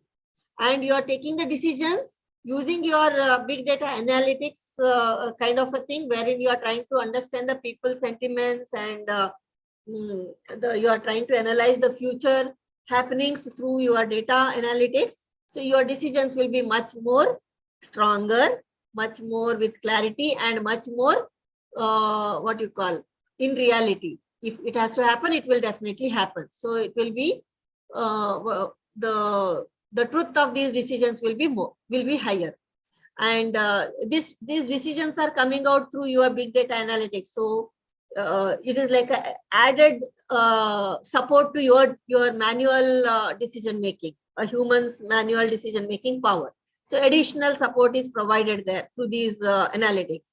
So it means that your decisions will be more better and the decisions will happen faster because you have added support from these technologies to take a decision of whether we should go for ahead of time generating a new product using the materials which are at present cost effective, right? So then comes you are again able to generate the opportunity for marketing. So you will have a team of people to market it. Okay. So unless you market the product, you have nothing. So production, you will generate the opportunity for the people, for the job opportunities. Marketing will generate the job opportunities, and even services. Okay. So the moment there is a product, it means there will be some kind of services, maybe repairing services, maybe replacement services, maybe the delivery services, right? So those things will become here the opportunities. So it means your big data analytics is able to give here the opportunity for the people. Okay, so you can think ahead of time, you can think about the future, predict a few things, and make yourself sure that yes, this prediction is going to happen. And if you do that, then the business that you are trying to start or continue further or improve further will have some certain opportunities generating for the new people, for the new people, okay, or what you call human. And maybe the cost of the material will be under control because it is happening ahead of time, and so it means that your production cost will be under control, and definitely the advantages of having such a product in the market will be better for you. So this I'll now illustrate to you with respect to an example. And the example that I have taken up here is the garment industry. Okay, so garment industry. Just one simple example here to make you understand how this kind of a big data analytics, future prediction may help you in business, improving your business quality and success in your business and so on. Okay, timely results for success is the word I have put up here, timely results. So timely, if you do this kind of a big data analytics and you encash on whatever analytics results are coming, and then if you have a daring to look it with respect to the, along with your decision making and with the big data decisions, if you are able to take a stronger decision, yes, definitely you may succeed in the right way because of a support system that you have here in the form of big data analytics. So garment industry. Okay, garment industry is some industry, you all know garments are some things which are sold in whatever situation comes in the market or with respect to this thing, the garments are some things which will be always sold in the market. But so it so happens that some garments will be sold, some garments will not be sold. They are just kept in the stock and they'll be just not going to give you revenue. Okay, so it means that the kind of garment you stock as a garment manufacturer or as a garment seller, so it makes a lot of difference with respect to getting the sentiment of the people. Okay, understanding the sentiment of the people is very, very essential. For example, suppose our Prime Minister, okay, he wears a khadi. This happened in the past, just some 2 years back, that the khadi kurta pajama and jacket was highly made popular under the public, and it happened because it was promoted by our Prime Minister. Okay, so it so happened that the people who had this kind of a data analytics background, they did a sentiment analysis of the population. So from where you get this kind of a sentiment analysis, you get it in the social media. So people talk about it. People say that, yes, it was really good. Even I do like to have it. Okay, it was looking really good. So it means that you are trying to catch on with the sentiments of the people, the way the comments are coming, whether they liked it or didn't like it. Okay, whether they will be the future buyers. Okay, so all those things. And there will be few people who say that if it comes in this color and in this thing, it will be really beautiful. So such kind of feedbacks may also be there in the social media, in their discussions, normal communications and discussions. People might have exchanged this kind of information. And this is what a garment industry can capture. So if I go on a garment industry, then I can look for this kind of sentiments and I can analyze it. So big data analytics is playing here. So I look with respect to the population's sentiment analysis. Maybe I should do the demographical spread of it. So which region people are talking in what sense? Okay, so that I know that population will be more buyers of this kind of a garment. So I can do that kind of a thing where which demographical area these people are lying, or whether it is spread across complete India, whether it is a gender-based analysis. If I do it, maybe I will be knowing that the kurta is liked more, kurta or shirt was liked by the people, and the male are talking much on that particular thing. It means what? So it is a gender-based. So producing such kind of a kurta or a shirt will be more business-oriented opportunity. So those kind of things, whether it is it is some sari or something promoted by somebody, and if it is liked by the people, then maybe that is what is going to be this thing, the product that may be capturing the market in the near future. So garment type, understanding which garment type, if I make, my business will be running, or business will earn a lot, is something that we need to look into. And that is part of your shirt, kurta or top or sari, whatever I manufacture, it should be sold. And getting that sentiment out of the population, who is talking, which population is talking, which age group is talking, which gender is talking, is very, very essential. So accordingly, you will have your business targets to be done. So what size and what kind of, what designs one can make. So all these things become part of your analysis. Then comes the cost analytics. So you don't have to do only this based on this. You also need to do the cost analytics. What category of population are talking there? Are they high-end people? Are they middle-end people, or the low-end people? Who are talking there? Because now everybody has access to social media. Everybody is free to talk now and express their views. So accordingly, you will know in what range, what income range people are now more active here, what range of garment we need to produce. Okay, range, the quality of the material, I can take a decision here. So even though we know that both the category people are talking here, it means in what volume I have to generate it. Okay, volume makes sense there. In what volume I have to generate, which cost material, what volume I have to generate, for which gender, for which age group. Okay, so all these things become part of our analytics here. So trend life cycle, is this a trend? Is this going to repeat further? When it is going to repeat? Okay, if it has to repeat, maybe it is summer, it will be repeated. So all these things. Okay, makes sense here in analyzing with respect to your social media with respect to the garment. Okay, and accordingly you will have a different kind of analytics happening here with so many different ways, even quality and quantity decision. So at what quality you need to generate and what quantity you need to generate. So all those kind of decisions you'll be able to take using this kind of analytics, and this decision is going to help for the future prediction, that in the future that the male population in the age group of 18 to 25 will like a kurta which is of a material of khadi, okay, and maybe of these colors, pale colors or the bright colors will be popular. Okay, so if I find this kind of a thing, then I can think about the people, these 18 to 25, they are with respect to maybe economical class of maybe around 1,000 rupees around they can purchase. So accordingly, I should think about the quality of the material and in what quantity I should be generating them. Okay, even designs you can think about, and all those sentiments you can take from these kind of activities. Okay, some people even post and say that I like this design, I like the most. So all these things they capture and then bring them into reality.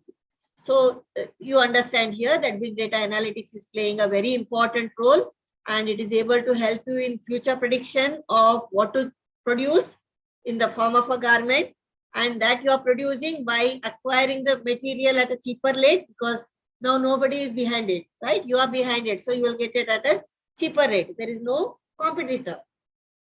So you can produce that product. So you are producing it in mass. So again, you are giving employment to many people. Once you have this kind of employment and the product is made here, then comes the marketing of that. So you need again a team of people who do the marketing of it in the public, maybe with respect to stores and maybe in the public, maybe your advertisements in the online platforms and so on. So marketing, so again, there will be opportunities, and then services, it has to be delivered. So you have transportation services, you have many more packaging services and so on. So all those things become again opportunities. So that way, by doing this kind of a thing, somebody who owns the industry is able to bring the business for himself and also able to create the businesses and the job opportunities for others. So this is how big data is going to help in doing the businesses in real time. Okay. Any doubts with this kind of an example? Anybody? Can I move? Okay. Any questions? Anybody?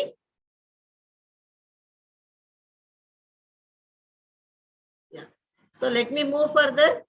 Garment industry is clear to all of you. I am assuming that, and you understand that how big data is able to produce the opportunities and how it is able to help the businesses grow. And this is what is exactly happening with every business. Okay, every business, this is happening. That is why data analytics and data analyst and the data scientist, the job opportunities for these people is manifold increased in the current scenario. And in all these things, what we are working on the data. If this data is proper, then only my analysis will be proper. If this data is tampered, then my analytic is gone case. So it means protection of this information or the data is also very, very crucial component in this whole process. Okay, it should not be tampered in any way. Okay, so it means security, information security and data analytics, data science, all these things are the related things now when it comes to this kind of applications. So that is why both these fields are getting importance, and the job opportunities are now increasing manifold in these two domains. So with this thing, as I mentioned, data science and data analytics. So these two things, let us try to understand and clarify and then move ahead. So data science or data analytics, what is it? This is a field of analyzing the raw data using some technologies like statistics and machine learning. Okay, So the purpose of doing this kind of a raw data analysis is to find the insights from the data. And the insight is being extracted to make better decisions and to test the models and the theories. Okay, it is not only to make better decisions, you need to test the models. You want to test whether it actually happens or not, whether the theory is actually to be proved or not. Okay, you want to prove it. So accordingly, you will have the data science or data analytic operations will help you. This requires a process of inspecting, cleaning, transforming, modeling, analyzing, and interpreting the interpretation of the raw data. So what is this? Data analytics or data science requires a process of, see the number of things that we need to do: inspecting, cleaning, transforming, modeling, analyzing, and interpreting of the raw data. So it has to go through so many steps to finally give you some interpretation of the data. Okay, so most of the time the data is in the form of whatever, whether it is text or it is video, audio, image, anything, it is in the form of binary numbers like this in the file. And these files need to be processed. And if you look with respect to this binary data, the volume is too large. Okay, too large a volume. And from this kind of a raw data, I have to now come to this particular stage of doing some kind of analysis. Okay, we need to reach to this stage. Interpret. Now, what does this long line indicating here? It is that I have to interpret here. Okay, so from here I have to reach to this stage. And reaching from here to here is nothing but your job of data science or data analytics. So I'm putting here slash and then telling data science, data analytics with a slash. So it means, are they same or different? Is a question to all of you. So is data science and data analytics same?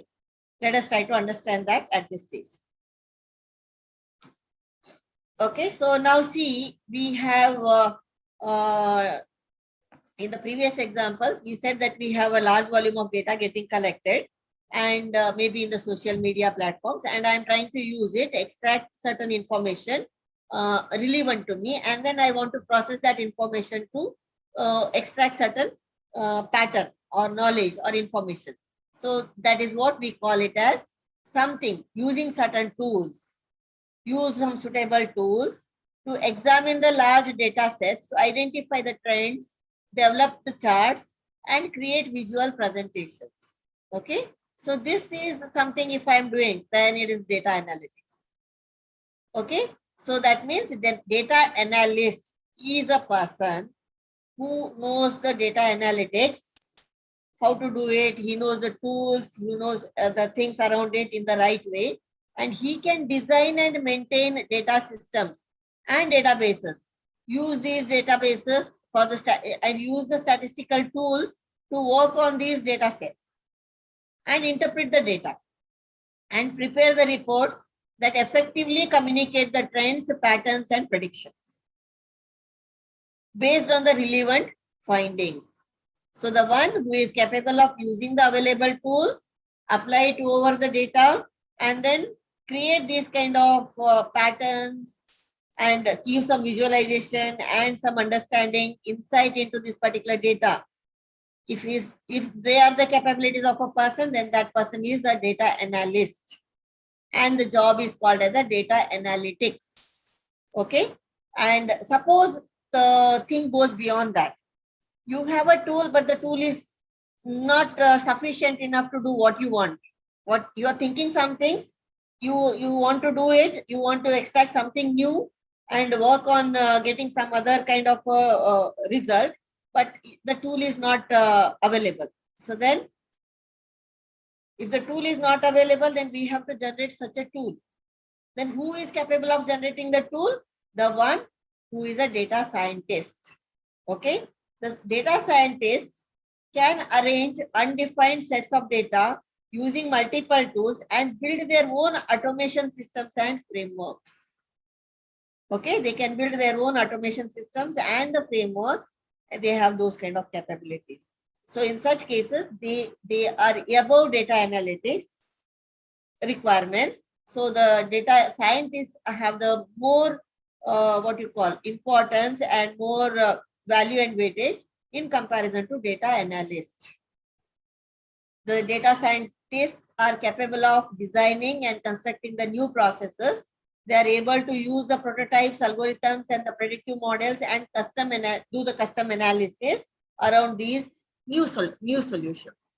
Okay, so data science and data analytics, you need to differentiate in this way. If you say data analytics, it is something wherein available tools are used for doing some kind of visualization. And if I say data scientist, so it means that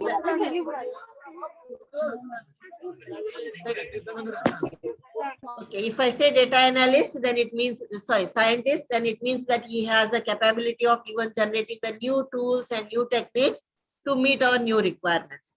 So if I say the garment industry, in these industries, data analyst is sufficient enough. But if I say weather forecasting, then we need the people who are data scientists. Okay, so the roles are defined based on the knowledge and the level at which you can contribute in the data processing, big data processing.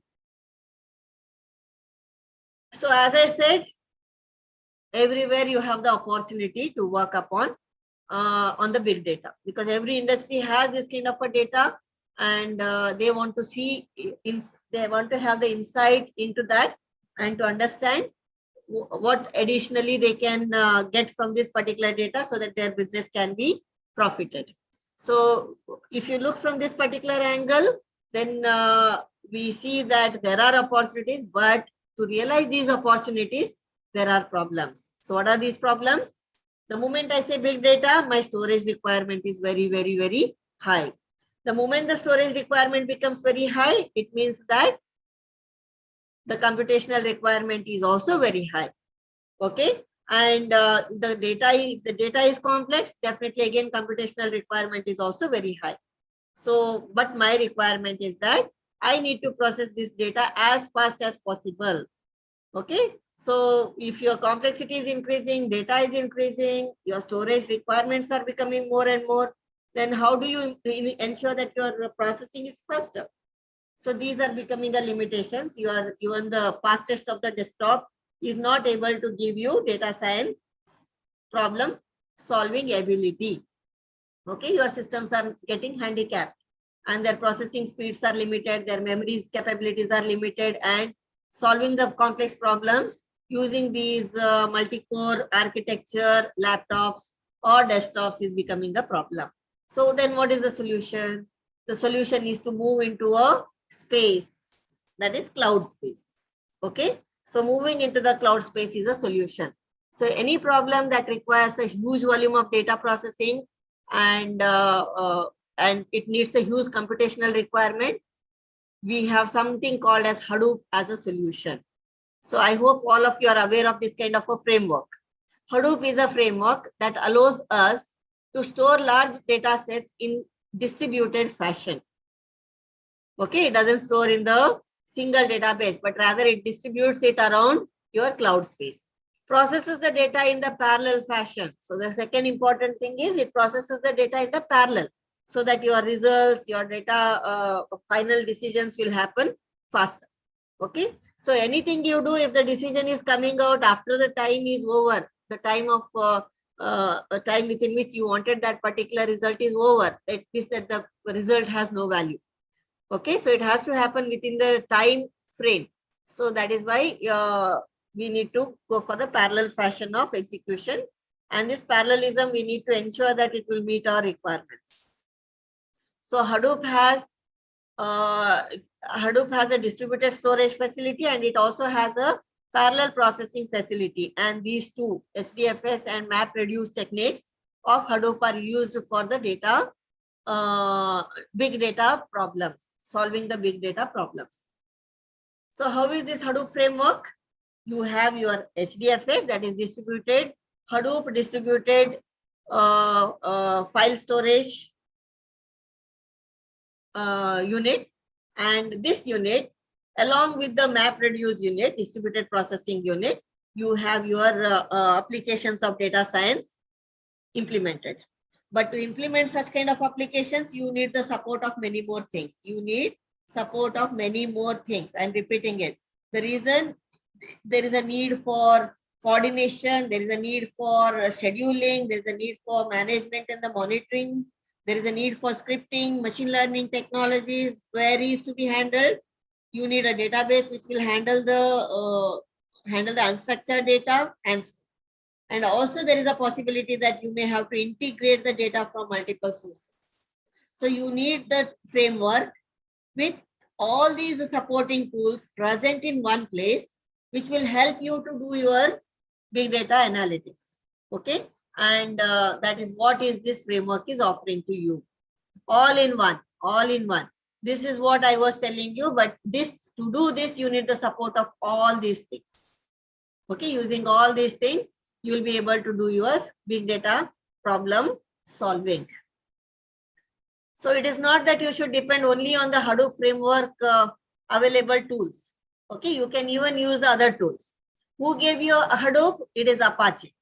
Apache Software Foundation has given you a solution called as Hadoop, and it is a software library, which is a framework that allows the distributed processing of large data sets across clusters of computers using simple programming models. But we also have other software foundation called Python. And now you all know that Python is overtaken almost every kind of computational platform. And this is developed to advancing open source technology. It is devoted to. Okay, this particular foundation is devoted to advancing open source technology related to Python programming language. Okay, so this is open source technology. The people like you and me are the people who are adding to this kind of a library creation. And it has a very rich libraries for machine learning, neural network, data manipulation, analytics, visualization for data science applications.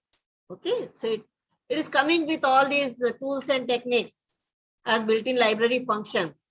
And all these things are now becoming more and more stronger to help us do data analytics. Okay, so the best part of these are all open source. And secondly, we can integrate the Hadoop platform, which is highly required. Python is not having this kind of a distributed platform for data science. But if I combine Hadoop and Python, maybe Java and Hadoop, or R and Hadoop, my applications will become more stronger. My solutions will become more stronger. So this is possible because all these are open source and they are compatible to each other. So we can use these combinations and we can develop the applications, data science applications. So what are the general steps for a simple data analytics problem? These are the steps. First important step is have your data set. Okay, important thing is have your data set. Without the data set, you cannot do anything. Have your data set, and this data can be of any type. So we cannot generally put any restrictions. It may be structured, unstructured, semi-structured, anything. Okay, maybe any type of a data present in this. Then this data, we need to first store it in the SDFS. Then we have to pass it through MapReduce. We have to pass it through MapReduce.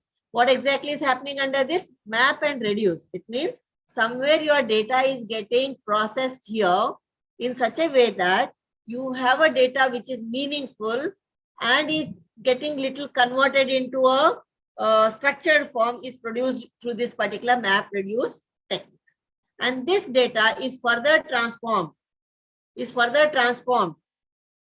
into a structured form which can be stored in the Spark SQL, which can be processed using Spark SQL.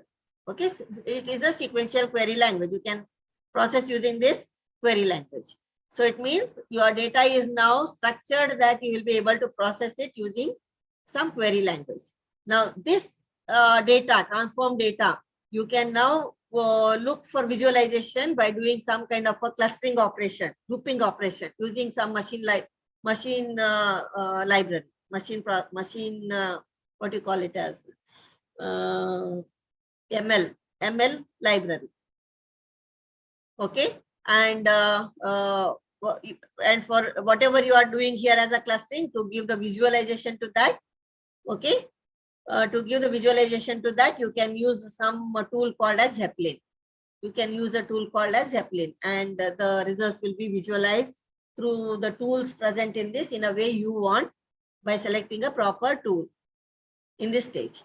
So you have a raw data, finally you have a visualization obtained through that. And you can go through these different steps and use these different kind of tools available for solving your big data problem. This is one general step given here. You can replace these steps by different things. We have many tools available. As I mentioned, you can replace them with some other tools also. Okay. Now let's see further. Why do we say that it is a complex problem? Okay. So complexity is something that I was trying to put here. So this slide I have put up like this. Now, where you find the applications for data science, you will find the applications everywhere. Okay, that is the statement I made. Here, if you see this particular slide, you can see the applications: calamities, transport, entertainment, academic, social, government, animals, safety, agriculture, science, and so on. All these are listed here. Okay, some of these are listed in the right way here. In the colors are used here. Okay, see here, the colors are telling you some things. Okay, so you have more details coming out because of the colors. Now, second is the text written in them. Okay, that is not colored, it is single color. So that is not differentiable. Third is the way they are put here. Here they are put in a proper structured way of columns and rows. But if you see here, they are not put in the structured way. They are put in some way. Okay, so the moment I say structured, they look like this. The moment I say unstructured, they look like this. Okay, this is unstructured. So this is also telling here some of the applications of healthcare, facilities, satellite imagery, finance, energy, weather, marketing, business, political, etc. But what is happening here? The way I have put up here is going to create a complexity in your brain to understand what this slide is talking about. Am I right? Did you feel like that? Anybody?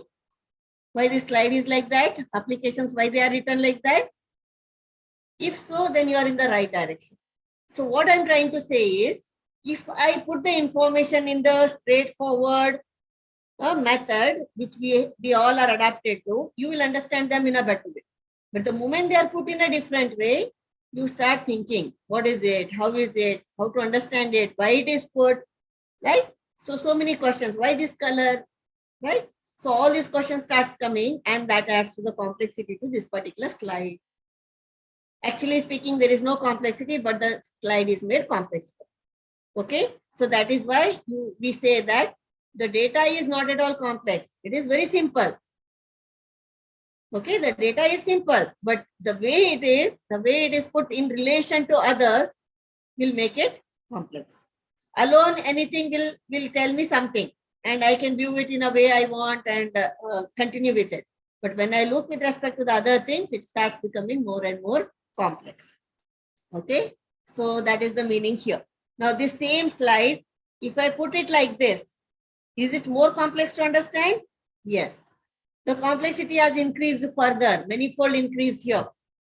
Okay, manifold increase. To read it and get the applications, it will take you more time. So it means processing. Your brain is also taking more time to process. Okay, your brain is taking more time to process. Then can you imagine how your system will take, how much time it will take to process such unstructured data? Now, if this slide I give to the system, because this is an image here, if I give this slide to the system and say extract all these and give me a text, so it will take enough time. It has to do the OCR on this. Okay, it has to do the OCR on this, extract all the information in whichever direction, and it should give me the final result. Okay, so it is going to be a time-taking task. Similarly, if I increase the complexity further, see this, do you find easy reading this? Or do you find easy reading this? Satellite imagery? Do you find reading this government easy? Okay, entertainment, are you finding them easy to read? Marketing, so they are becoming difficult again. So complexity is further increased here. Okay, the complexity of this slide is further increased. And for this application slide, if I put them here like this, then is it easy for you to understand? No, the answer is no. Why? Because this is not the way I am used to looking into. The moment I say this is not the way I look into, then it means that the complexity of understanding this slide has increased, even though the content remains the same. So this is what is the problem with data science. Okay, this slide I will be able to process. This slide I may be able to process using the available tools. But the moment these things become ulta pulta, maybe that I am not able to process them. Maybe I don't have a tool which will give the extraction of this particular text, because see, this is almost 180-degree reverse. It may give me something else. L, A, C, it may look these into a unknown character set. Okay, so it may give me a totally wrong kind of prediction for each of these kind of outputs. Okay, because it doesn't know whether it should read it similar to this forest or it should read it like the other way around. So possible that this particular text is not getting processed at all by my available tools. So in such a case, I should write my own tool. Okay, it means I have to be a data scientist to look into this problem and then address this problem. Okay, so that is where I want to bring you to this particular slide. Now further looking into, it is close to 5 o'clock now. So I'll try to put a case study for surveillance. So there are so many different case studies you have, but one such case study is surveillance. Why smart video surveillance I am taken here is, this is the happening thing now. So we have everywhere in our city the surveillance units, and they are collecting lot of information, lot of data in the form of videos, audio and video together, but we are not able to do the automation of these videos and audios to know the abnormalities happening in the environment using these video surveillance systems. So we want them to be smart. So it means rather than people sitting and looking into these video surveillance real-time frames every moment in the room, rather we want the surveillance videos to be smart enough to tell what is happening around and create an alarm system so that people will be alerted. So is it possible is a question. So then where we have these kind of systems and where the problems are existing. Let us see that from this particular slide. So you can say that the surveillance can be with video. It can be surveillance can be done with the only text. Surveillance can be done with the images. Surveillance can also be done with the audios. Surveillance doesn't mean only your CCTV cameras. So it can be anything of this. Now understand, real-time surveillance is required real-time in the sense your surveillance results should be available in that time period only. Okay, otherwise after certain time the particular surveillance result has no meaning, like preventing the suicide, preventing the theft, killings, fights, violent mob activities, hit and run cases. They all need processing happen very, very fast. Okay, so working in the real-time surveillance domain is a very, very complex task. So that is why this example is put up here. And all these things are all happening maybe once in a while. We really don't know when they will happen. There is no anticipation of when they will happen. But if they happen, they'll create a very big issue. Okay, and that is the reason these problems are becoming more and more important to us, and so that the addressing of these issues can be done very fast and the prevention can be provided. So if I say home, even the home needs a surveillance system. Okay, so if you look with respect to simply one home, I have identified here where the requirements are. So it can be with respect to remotely controlled devices, or it can be with respect to resident safety. It can be with respect to elder person monitoring. It can be with respect to animal detection or monitoring. It can be with respect to kids monitoring. It can be with respect to building system failure. Okay, so it means that everywhere we can have the home surveillance systems, and a smart processing environment and a decision-making environment, or an alarming system in the end, which will help alert the people to with respect to this kind of results. Okay, so if I take with respect to remote control or remote control devices, it is with respect to controlling the cameras. I'm not able to see it. Controlling the cameras, then remote video monitoring. Okay, so these are the devices that we use: camera controllers, remote video monitoring devices, locking and unlocking of doors. Okay, auto access of house, controlling electronic devices, electricity controls. They're all the devices we may use in our home system, and all these devices also need to be monitored. Okay, remotely monitoring these kind of control devices is nothing but surveillance. Okay, so one category of job to look with respect to a home safety. Then comes resident safety. Here talking with respect to recognizing a person, maybe residents, visitors, and intruders in the home. Activity-based anomaly detection, what kind of activity they are doing, whether it is suspicious activity, then we have to detect rare events. Something should not happen, but it is happening, so I should be able to catch it through my surveillance videos. Action recognition of criminal. So if there is any criminal activity happening, based on his actions, we should recognize that some criminal activity may happen, so that I can prevent it. So resident safety is prevention, not after. Okay, after the act happens. Okay, so elder person monitoring. So there will be people nowadays staying alone in the home. So when we people leave for the job and for our works outside, so we find that the elderly people are living at home. So monitoring them is also very, very essential. They may fall down.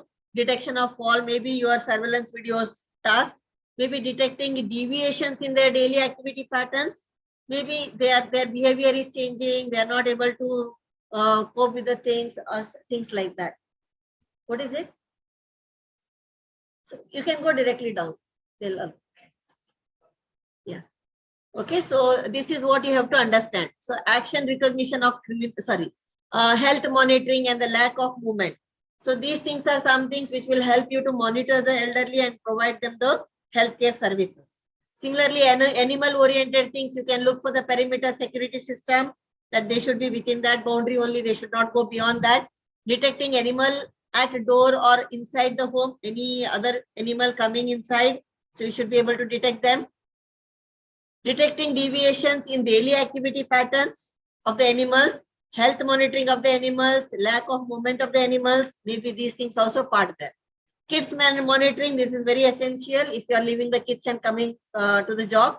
Detecting deviations in the daily activity patterns, nanny tracking, seeing them home from the school, that whether they are able to come back home in time and doing their daily routines properly, monitoring their health. Okay, if they are healthy or not, or if they are sleeping or whatever reasons, you will be able to monitor that. So this is also through the surveillance cameras. So the last one that I'm trying to put with the home is building system failure. Okay, it means you have a building, maybe that there is a water logging. Automatically, I should be able to detect and get a signal saying that there is a water logging. Fire detection, if there is any fire at a certain place, when it is small, if I identify, then the calamity can be avoided. So can be through the surveillance systems. Disaster detection, lift failure, electricity usage, right? So all these things can be targeted. So in most of these two cases, building failure and remote control devices, these two have marked in a different circle, indicating that these are all based on wireless sensor networks. Okay, so if I have a network of the devices, if I'm able to collect the information from these things, the sensor should help me in doing these kind of detections, not human. Okay, human activities I'm tracking here in these four, but the device activity I'll be tracking here. So home safety is not just one application or two applications. If you see here, how many applications? Everywhere. I have 5 here, 6 here, 4 here, 4 here, 5 here, and 4 here. So if you add here, these many itself, the ones which are listed here itself is going to be a huge number here. Okay, so understand that Every problem is a complex problem. Okay, if I simply say home safety, it comes with so many things. Okay, so you may use one or two, or you may not use all of them. Okay, so whatever it is, but these safeties are some things which are becoming part of the home safety. Now, providing all these three things through a single surveillance network, CCTV networked system. Is it possible? Yes. Through a single monitoring system, I can have inputs to all these different applications, which can look with respect to the same information in different ways and provide the solutions. Okay. So if there is a detection of a fall happening in the camera, and if the particular routine associated with this kind of a task, then it will be alerting me for that. Right. So that is what you should understand. Okay, all these things should happen in parallel. They are not independent. They all should happen in parallel. Okay, they are not, maybe one or two maybe dependent things, but majority of them are independent things. But all of these things should be monitored in parallel. Okay, if you have pets, okay. If you don't have the pets, you can leave it. But the remaining things will become part. If you don't have the kids, leave it. But elderly people there, you do it. So that is how it continues. Okay, so the problems are complex because of this. And per home, how much is the information generated? Every day, continuous, you have the frames getting generated through your CCTV cameras. And how many cameras? Maybe every location you will have one or the other camera. So per home, you may get some 10 cameras. If so, then you have so much of volume of information generated per minute. And that much of information you need to process. Will you be able to process that much of information in a single laptop? Not possible. Okay, so that is why these business structures are coming out. They are able to provide you these kind of solutions, and they are using charges to provide you these kind of services. Similarly, if I look with respect to a road outside, in the sense from home, if you go outside, you may have a traffic management surveillance requirement, vehicle monitoring requirement. You may need public safety and traffic violations management. You may need the road quality control management. Okay, so different requirements coming up here also, and different solutions. So again, the same camera can help you capture the information, and different applications can look for the different things and give you alert signals. Okay, so I hope you are able to understand the volume. Similarly, in public spaces, you can work with respect to prevent public property damages. You can work with respect to monitoring of the suspicious activities in the public. Okay, event video surveillance. Any event is happening, so you can have the video surveillance with respect to that. Then vandalism or deterrence or suspicious activity detection in the public. Okay, outdoor perimeter or parking lot securities, criminal identification tracking and alert system. So many applications come under this surveillance. Any application you take up, you will have a huge volume of data required to work on it and to make a smart system so that it can help you in real time to address the issues. Okay. Similarly, if you see some other applications, here I have an application for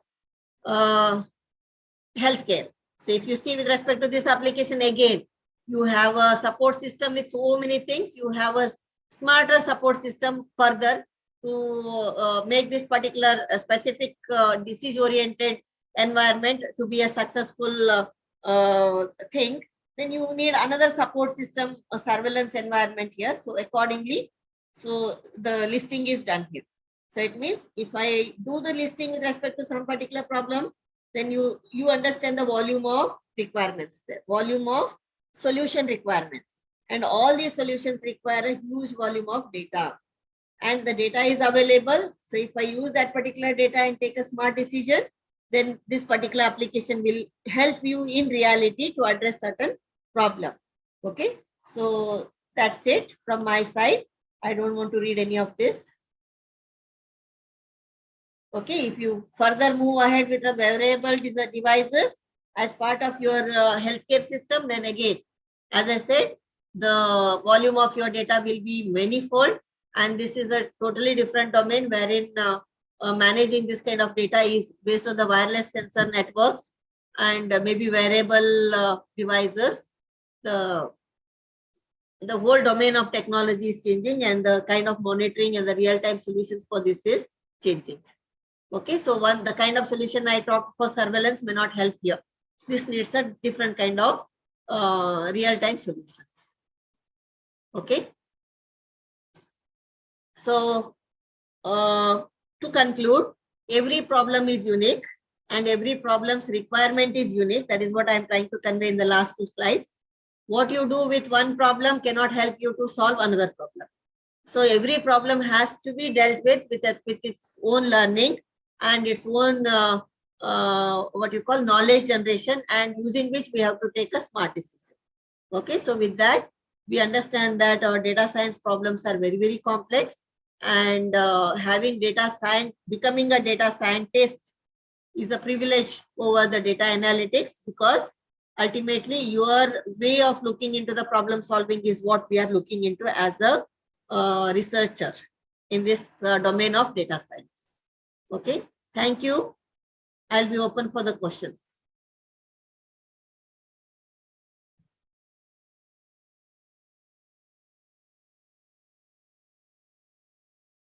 Hello. Participants, any questions, please?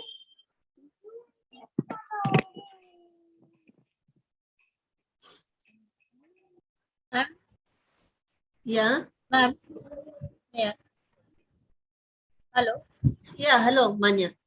Yeah. There's no question, but really wanted to thank for such a nice and very informative topic. This is really new. So many of new concepts I've learned today, ma'am.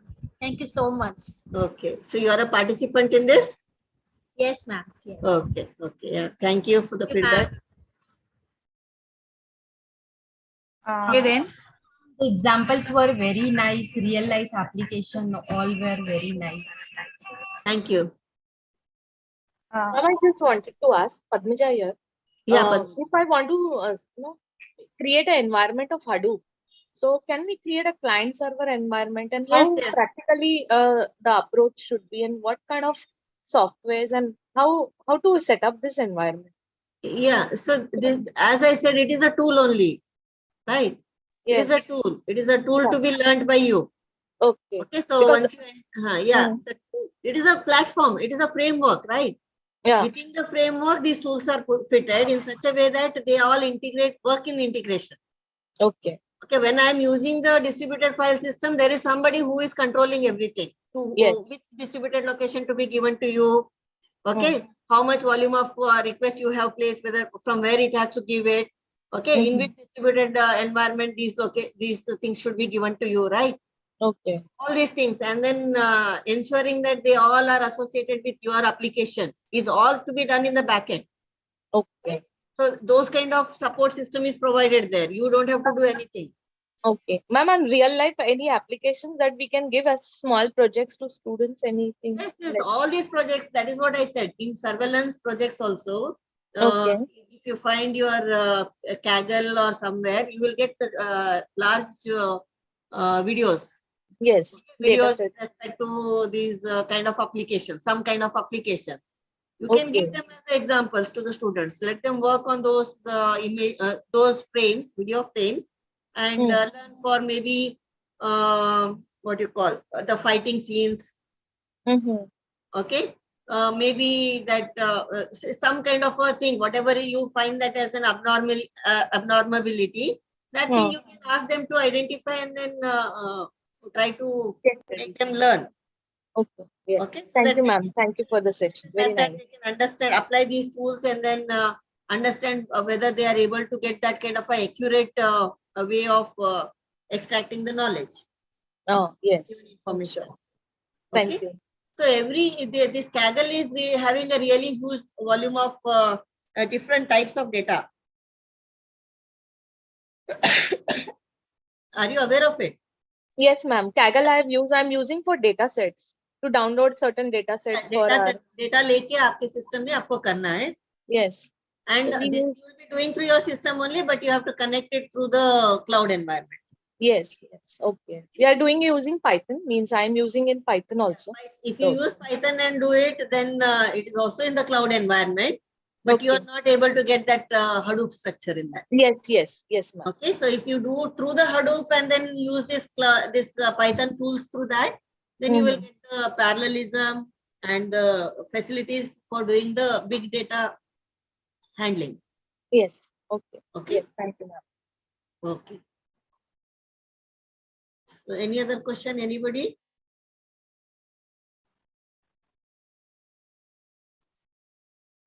Okay. Yeah. Okay, ma'am. Nashra, please give Yes, ma'am ma'am. Yeah. So good afternoon, everyone. And now I would like to wrap up the session of day 2 of this 5-day FDP. And I'm here to present the formal vote of thanks on behalf of IT and CS department. I would like to thank our day 2 session 2 speaker, Ms. Leena Raga, ma'am, for enlightening us. Today's webinar was full of knowledge that gave deep insights into how we can analyze data through various case studies, and also understood the difference between data science and data analytics. This precious knowledge will surely help us in our work, ma'am. So once again, I would like to thank ma'am for taking out time from her busy schedule and sharing our knowledge with us. I would like to thank our principal, ma'am, Mrs. Hemlata Bagla, ma'am, for permitting us to organize this webinar. I would also like to thank my colleagues for organizing this webinar and inviting Leena ma'am to conduct it. Last but not least, I would like to thank all the participants present here for paying your sincere attention to this session. Thank you. Thank you so much once again, everyone. Yeah. Thank you, Dr. Leena, ma'am. Thank you so much. Yeah. Thanks to all the wonderful participants who are interacting to the entire both the sessions. Have a good day to each one of you. Thank you. Thanks to